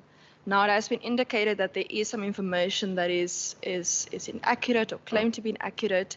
And my concern is if we are going to establish a safety dashboard in the province, then we need to have much more closer data sharing between SAPS and the Western Cape province. So I would like to know whether SAPS could commit to sharing data with us through this system. And if they're not the ones who are able to give us permission, if we could invite the Department of Communication and Technologies then in order to engage them on this particular matter. Because even though they manage the system according to the slides, surely SAPS is still the owner of the information. Thank you. Thank you. Member Christians?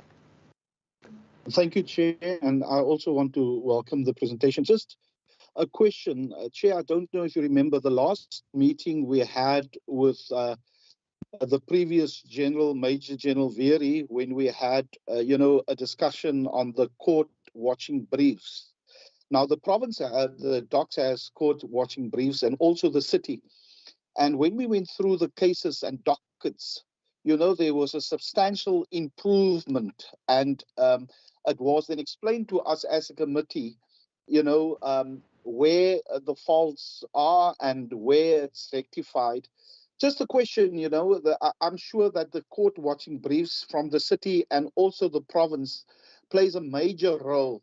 And is that assisting, just the question, is that assisting, that we don't have, because we saw in that presentation, there is quite, there is accountability, there is consequences, and there is disciplinary action taken against officials, officers that do not do their work. So my question is, we're talking about dockets disappearing, we're talking about all of those things. I just want to know from SAPS, the docs and also the city, the cooperation between the two, is that giving us results, and are we improving in when it retaining our dockets, preparing our dockets for court, and all of those things? So I thought we had a very good discussion that time around, because General Weary was the head of detectives, and now it seems to me, we're not making progress. I just want to know some follow-up on that. Thank you, Chair. Thank you very much. And then a question from me, in terms of sharing information with other law enforcement agencies or metro law enforcement, does that happen? And does SAPS share information with, say, the City of Cape Town or municipalities in the Western Cape, for instance? And then in terms of dispatching, does the South African Police Service have a computer-aided dispatching system that assists with policing? And if you can perhaps talk us through what that means, and what is the impact of the challenges within the 10111 call center has had on that the dispatching of police officers. That's the rounding.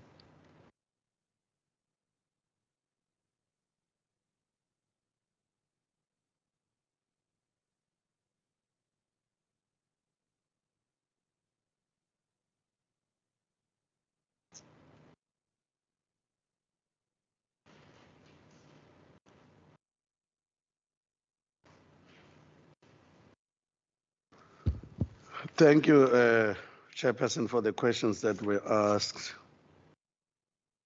and we will answer.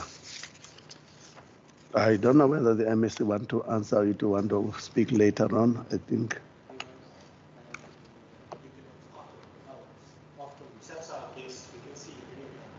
Okay, thank you very much. Appreciate it. Yeah, on the issue of, I think, therefore, I'll just latch on to the issue of the lights and the roads. In terms of the lights and the roads, that's what we call the environmental design, and that is where now the essence of multidisciplinary approach and the whole of society approach and all of government approach comes in, because these things are really impeding on our ability to serve the community when the roads are not passable or accessible, or there's no existence of road in some of the informal settlements that have just mushroomed. So it does affect us. But for instance, we had not so long ago the problem of potholes in places like Kukuletu, Nyanga, Kraaifontein. There was floods and therefore resultant potholes, which led to carjackings. But we reported that to the city, and they began also to roll out a program where they were fixing. And then continuously we were getting feedback at the meetings by Director Roberts, who sit with us in most of the meetings. We were getting feedback in terms of the program to repair the roads. So the issue of lights as well, in places like Marikana and many other informal settlements like Sikalo and many other places, it does affect us when it comes to the performance of our duties, because even our members, say for instance, got a murder scene. Now you've got members that are at the scene. It takes about 4 hours or 5 hours to process some of these murder scenes, or sometimes 6 hours. So it means the members will be in darkness. It affects us. But that's where now the whole of society approach comes in to help us. And we believe that there's continuous improvement in this area.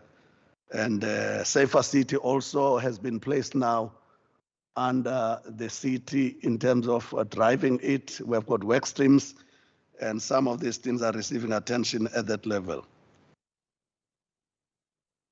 How do you ensure that dockets are entered into the system? Yes, when a docket is opened, it has got a route. Once a statement has been obtained from the service requester, that document will be signed, and thereafter immediately it must be registered into the docket. There's no other route it can take other than to be registered in the system. If it can happen, but very seldom, that you lose a docket at that point, entry point. Most of the time, the dockets are registered into the system. And as I said, there is a data typist who must register the docket.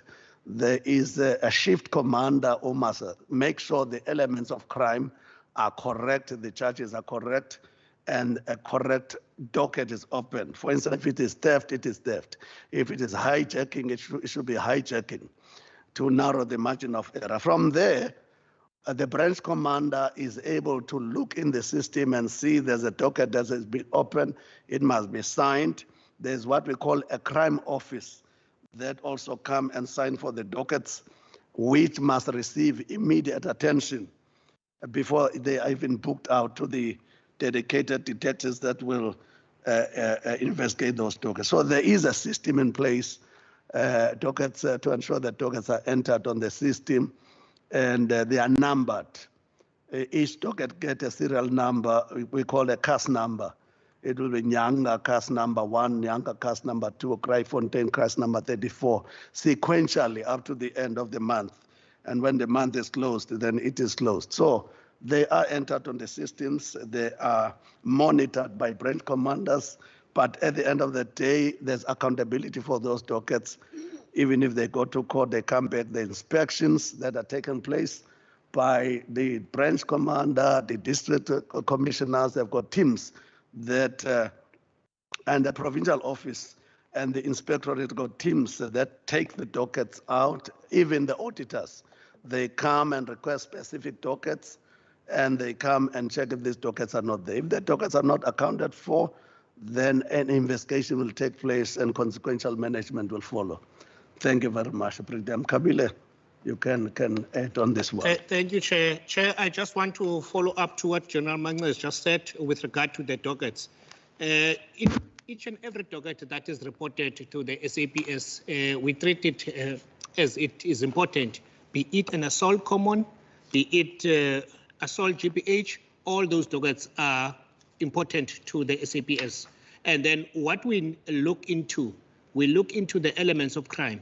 Once we find that now the elements of crime are there, And then we also determine now whether to, if it's a docket that has got something to do with sexual violations, then we'll refer that docket to the specialized unit, which is the FCS unit.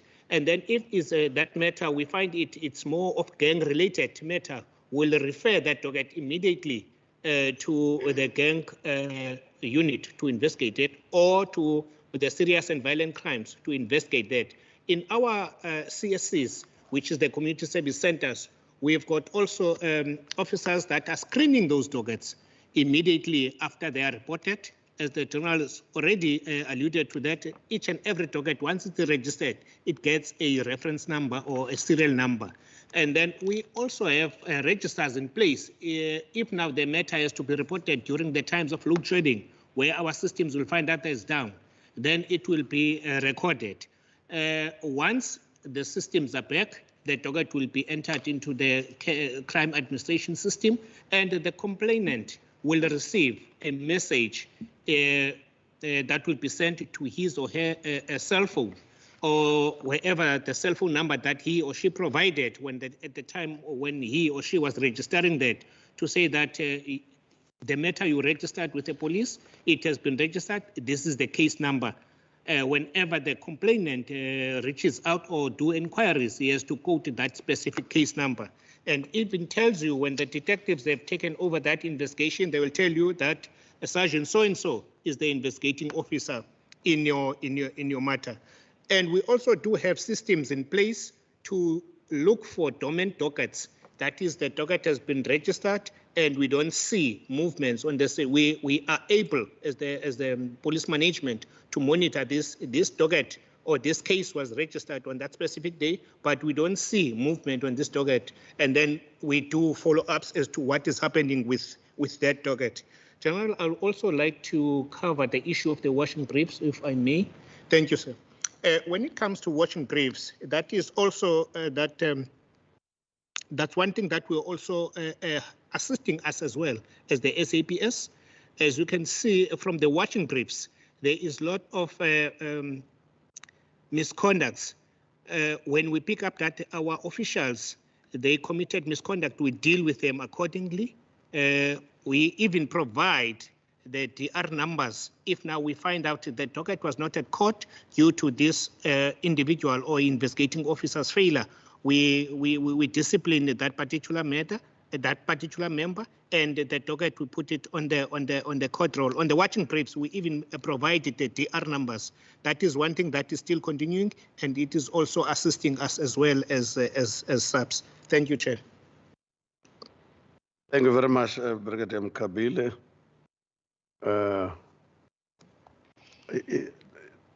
May I continue? Thank you. Thank you very much. We are going to continue to answer the questions, and I don't want to eat this elephant alone. It's too big, Chairperson. Let me allow Brigadier Colonel Teblanche just on the sharing of information with the city very quickly, and then Brigadier Matumbu will give us a client service feedback on GBV cases, the question that was asked here. Thank you very much. Over to you, officers. Just on the issue, General, that was raised with regard to the cell phone that was stolen and then the immediate response that was required. Obviously, that is our goal as an organization. That is what should happen. We've got a service delivery improvement plan that's in place at all of our stations. A bigger station like that, our instruction is that there needs to be queue management. That entails finding out what the people are in the queue for, and then taking somebody out of the queue that has an emergency like that, and then dealing with that. That is the official position of the police. If that's not happening at a station, we do have the regular STIP inspections as well. We recently had a head office inspection of several of our stations where the service delivery was evaluated, and the compliance with the STIP plans have been evaluated. So that is unfortunate, because that's not the position of police management. That's not how we want our service to be provided to the community. Chairperson, just to add on what the Colonel has alluded to in terms of our systems, in terms of frontline officers that must be placed in our CSCs. In the morning when the shift starts, there is a shift commander that is available to post all the members. And within the posting list, you will also see that there are people that are posted specifically to look into the services of the CSC, which is a Client Services Center. I must say, Chairperson, that we have undertaken a process starting from 2021 to train members within the CSC so that they can be able to provide adequate service in ensuring that we are increasing the levels of professionalism in our stations. And we even focused more specifically on GBV clients. As the Colonel has mentioned, the queue management systems that are talking to our prioritization, also must mention that from the presentation, it indicated the availability of suggestion box, which we welcome, so that we can actually check whether our services are adequate and provided within the service standards that are required. And also within the suggestion box, we're also getting queries in terms of what went wrong, and also sometimes the noting of the time when there was a specific incident within the CSC. That box has got a key and it's not managed from the CSC. There is another person that is managed from management that is managing that box. Also, there is also a presidential hotline that is available, managed by Inspectorate, that speaks to where we're registering the complaints and also making sure that there are investigations which, after the discovery of non-compliance, then that specific member is dealt with, so that at least we can do an alignment in terms of our service delivery gaps.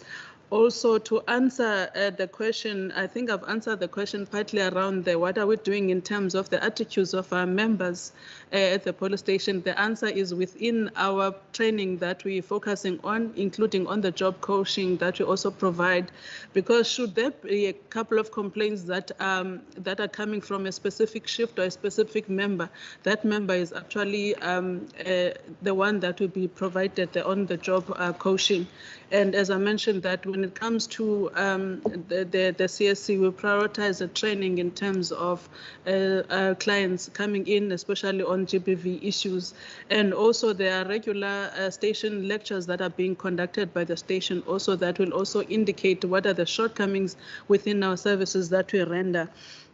We also have, the Colonel has mentioned, our own internal audits as well as Inspectorate, and you will see within our reports that you can see that this issue around frontline service centers is also stipulated, and we actually detail what were the gaps that were identified, and then we do follow-ups in terms of the action plans that the station will undertake and follow them in terms of making sure that the remedial actions are actually put in place.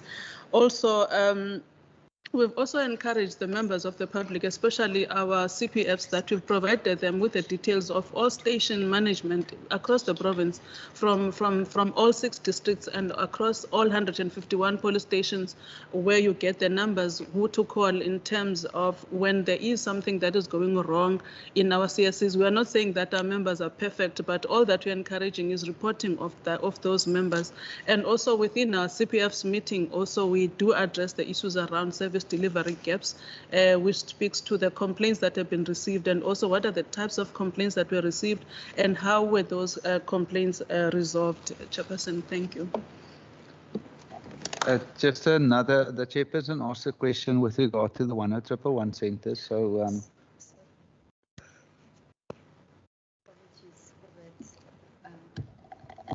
the answers that the chairperson is looking for is in terms of question in Parliament number 2 of 2023, where we've provided an answer in that regard already.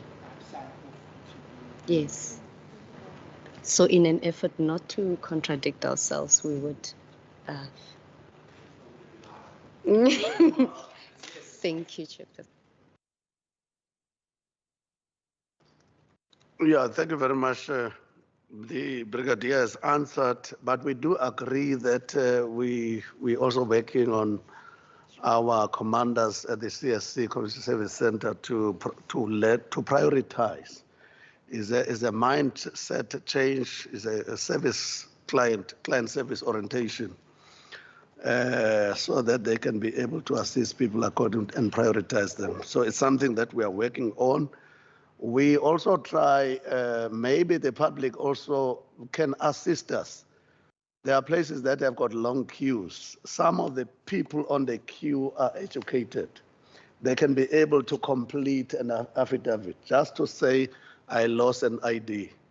You see, I'm sorry, and so I lost the ID.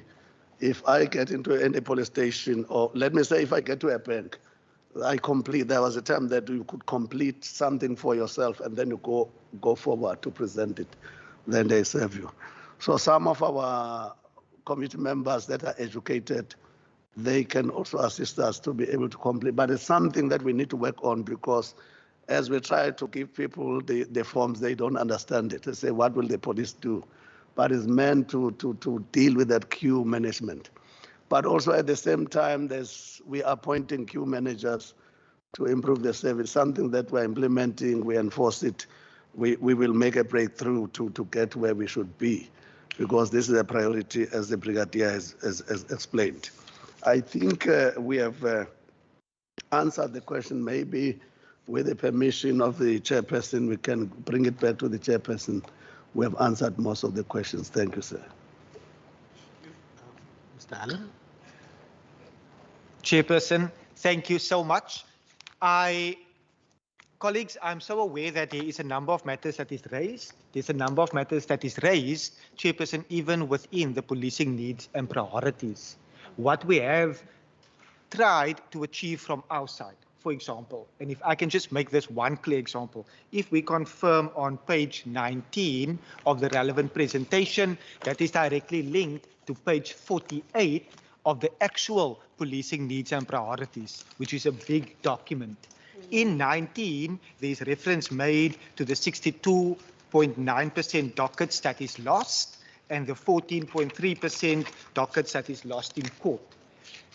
The policing needs and priorities is quite clear in terms of the 11 stations that was assessed, and our assessment is done via our MNE, Monitoring and Evaluation Unit, which will physically go to the South African Police Service stations. And if I look at those key findings, I know that we have nitpicked today in terms of the 62 and the 14%, but there's other figures as well. The other figures are with regards to the 90% officials appointed to DAS that were not vetted, for example. In that particular MNE report, it was only Mitchell's plan that the person responsible for the DAS system at that particular station could produce his or her vetting certificate. But we are having consistent engagements with the South African Police Service to ensure that how are we going to zoom in to various matters within the policing needs and priorities. It is not and never to ultimately gun the South African Police Service, but it's to see how can we jointly work together. I think that has always been the spirit in what we are wanting to achieve. And I'm wanting to make this particular comment in that we spoke about rural safety. Chairperson and colleagues, over the last quarter, we have seen increase in violent criminal behavior in the city of Cape Town. There was no farm murders outside of the city of Cape Town and on our farms during a quarter where we have seen increased gang activity. And the South African Police Service, together with agriculture, together with other partners, should be commended for what we have achieved in that particular space to help and assist towards making rural areas safer. And the one thing I'm wanting to latch onto, that Member Kama, Chairperson, asked in how we take this up. We are continuously having engagements to see how we zoom into certain matters that we can ultimately shift the needle, because the General made a comment, and I think for many of the committee members, they would be aware it is a big elephant that you are needing to eat. There is so many matters within the South African Police Service where we are wanting to play our role, and I'm also wanting to thank this committee for playing its role. I would not, in my oversight role, want to fail. And I think for this committee as well, you would not want to fail in your oversight role over the department and over the South African Police Service. When we talk about drug houses And this is what I loved to do. And this is what the chairperson enjoys doing as well. And Member Bartman, and I trust that the new members on this committee will also continue with this tradition. The very first number in terms of the amount of known drug houses that I received was, and I'm not wanting to be misquoted, so I want to check the actual date. It was in 2021 already, and that number was 272 drug houses in the province, 272. I then reached out to a number of neighborhood watchers, a number of CPFs, and I started to do my own numbers. And when we went back to the South African Police Service, the amount of known drug houses was then established to be 1575. A big number, from 272 to 1,557 known drug houses. Prior to my appointment here, I went to a particular station and I was delighted, Chairperson, that particular day, because I'm going to this station based on a parliamentary reply. And it was the only station that had a 0% vacancy rate. The only station. And I was excited that there's one station in our province where there was no vacancies. I went to the station, and when I engaged the South African Police Service at ground level, sadly it was not the case, but we were able to take that up with the South African Police Service. It's hardly ever when an institution or an organization like the South African Police Service or any government department will have a 0% vacancy rate, because there's natural attrition, there's a number of factors. If you reach 99%, it's actually very good. But I went there in order to strengthen the hand of SAP, so we can say that this is something that needs to be looked into. The data that was received, that was signed off due to all the checks and balances, was not true reflection on the ground. And I know Member Bartman has done this in the past. Members on this committee has done that before, and I'm appealing to members to continue that when there's parliamentary questions, engage the South African Police Service. This is what I've said in Parliament, how we are able to see how each and every member can play that particular role, to see how are we fostering the relationships at station levels in districts, so that the oversight of this committee can lead to better service delivery in our province. And that is my appeal going to be.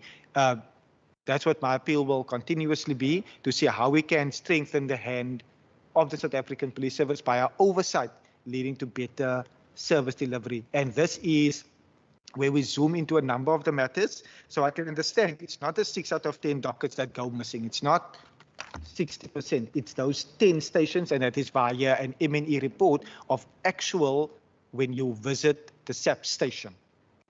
We still love to do unannounced visits because in those unannounced visits, you get the real information, and at times it is, I would never want to place the South African Police Service in a way where there's a parliamentary reply that is signed off, and because there's ramifications in that regard. It's signed off, but it's not a true reflection on the ground. So I'm also appealing to members that where they engage and where there's parliamentary replies, allow not only the department but this committee to also exercise that due diligence of actually going to a SAP station. Member Bartman has visited most of the Karoo stations because we are wanting to zoom in on this is what we are getting, and then we see what is the actual outflow. That's just some of the comments that I wanted to make. Member Kama, so we are never shy to say that where there's corrections made, we will note those corrections, and moving forward, we will always have the constructive engagement with the South African Police Service, because for us, it's about the integration of ultimately working together. And I am going to make sure that I've spoken to the office. And again, we have not received the updated amount of drug houses that have since been closed. We follow up on a monthly basis, and we would like to see a quicker turnaround in that regard, because I would like to take members with me. Then we go and check. if those drug houses are closed, and that is exactly what we have done in the past. Van ons wil daai dwelmhuise toemaak en hulle moet toebly. So that's what we want to do. I will invite members to come with me.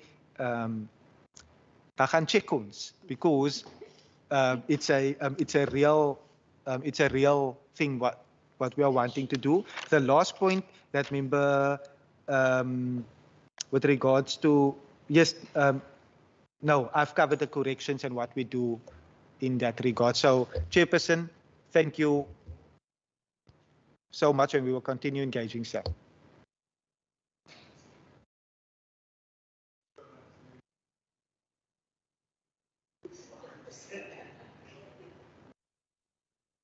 Sorry, I just want to touch a bit on the well-being of SAPS because we're speaking about the services of SAPS. You know, there are many cases of police, men and women, committing suicide or killing their partners and children with weapons from SAPS. So how often do you do a background check or provide counseling just to check if there are issues within the personal lives to avoid things like this from happening? Do you provide services like that to those officials as well? And then also coming back to the background check before handing over those pistols or employing those members as SAPS officials?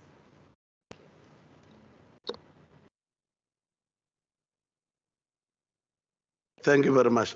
Yeah, we want to confirm that we have what we call EHW, is a support system for our members. There are psychologists, there are pastors, there are social workers employed just to ensure that our members are receiving the professional assistance in terms of their well-being.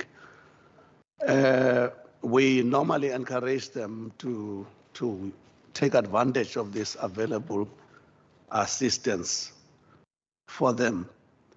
And we also we tell them we don't want heroes. You know, when we address members, we say, we don't want heroes, work as a team and please take care of each other.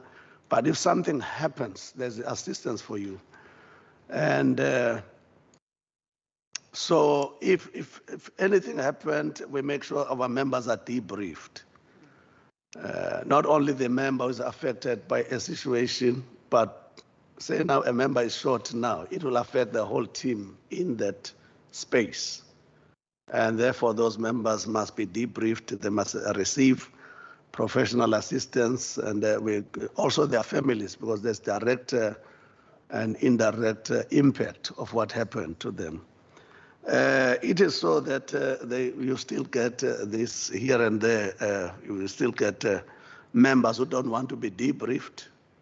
Like now, there's what we call, as we sit now, there are officers on standby. If anything happens, the scene must be visited.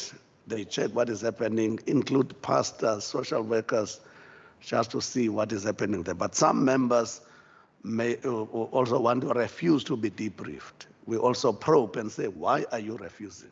Who is responsible down the line if something happened? Because we know that down the line they will crack and they will begin the impact of what happened begin to show up. And it affects their children and their wives and their mothers and brothers and fathers. So, yes, we do check and we are assisting as far as we can. Thank you. Thank you, Chairperson. Thank you very much for those responses, and thank you very much to the South African Police Services for honouring our invitation to respond to the policing needs and priorities, and thank you to Minister Allen and the colleagues from the Department of Community Safety for joining us as well. Members, I note that we are few in the House, so what I'm going to ask is that if you could please submit your recommendations or requests for more information to Mr. Matthews, our procedural officer, by no later than next week, Monday. Member Bartman has already sent it. So if you could send your recommendations through to us via email, we will then compile a report on the Policing Needs and Priorities meeting. And that report will then be discussed and adopted at our next meeting where we deliberate on the budget. Are we all in agreement with that?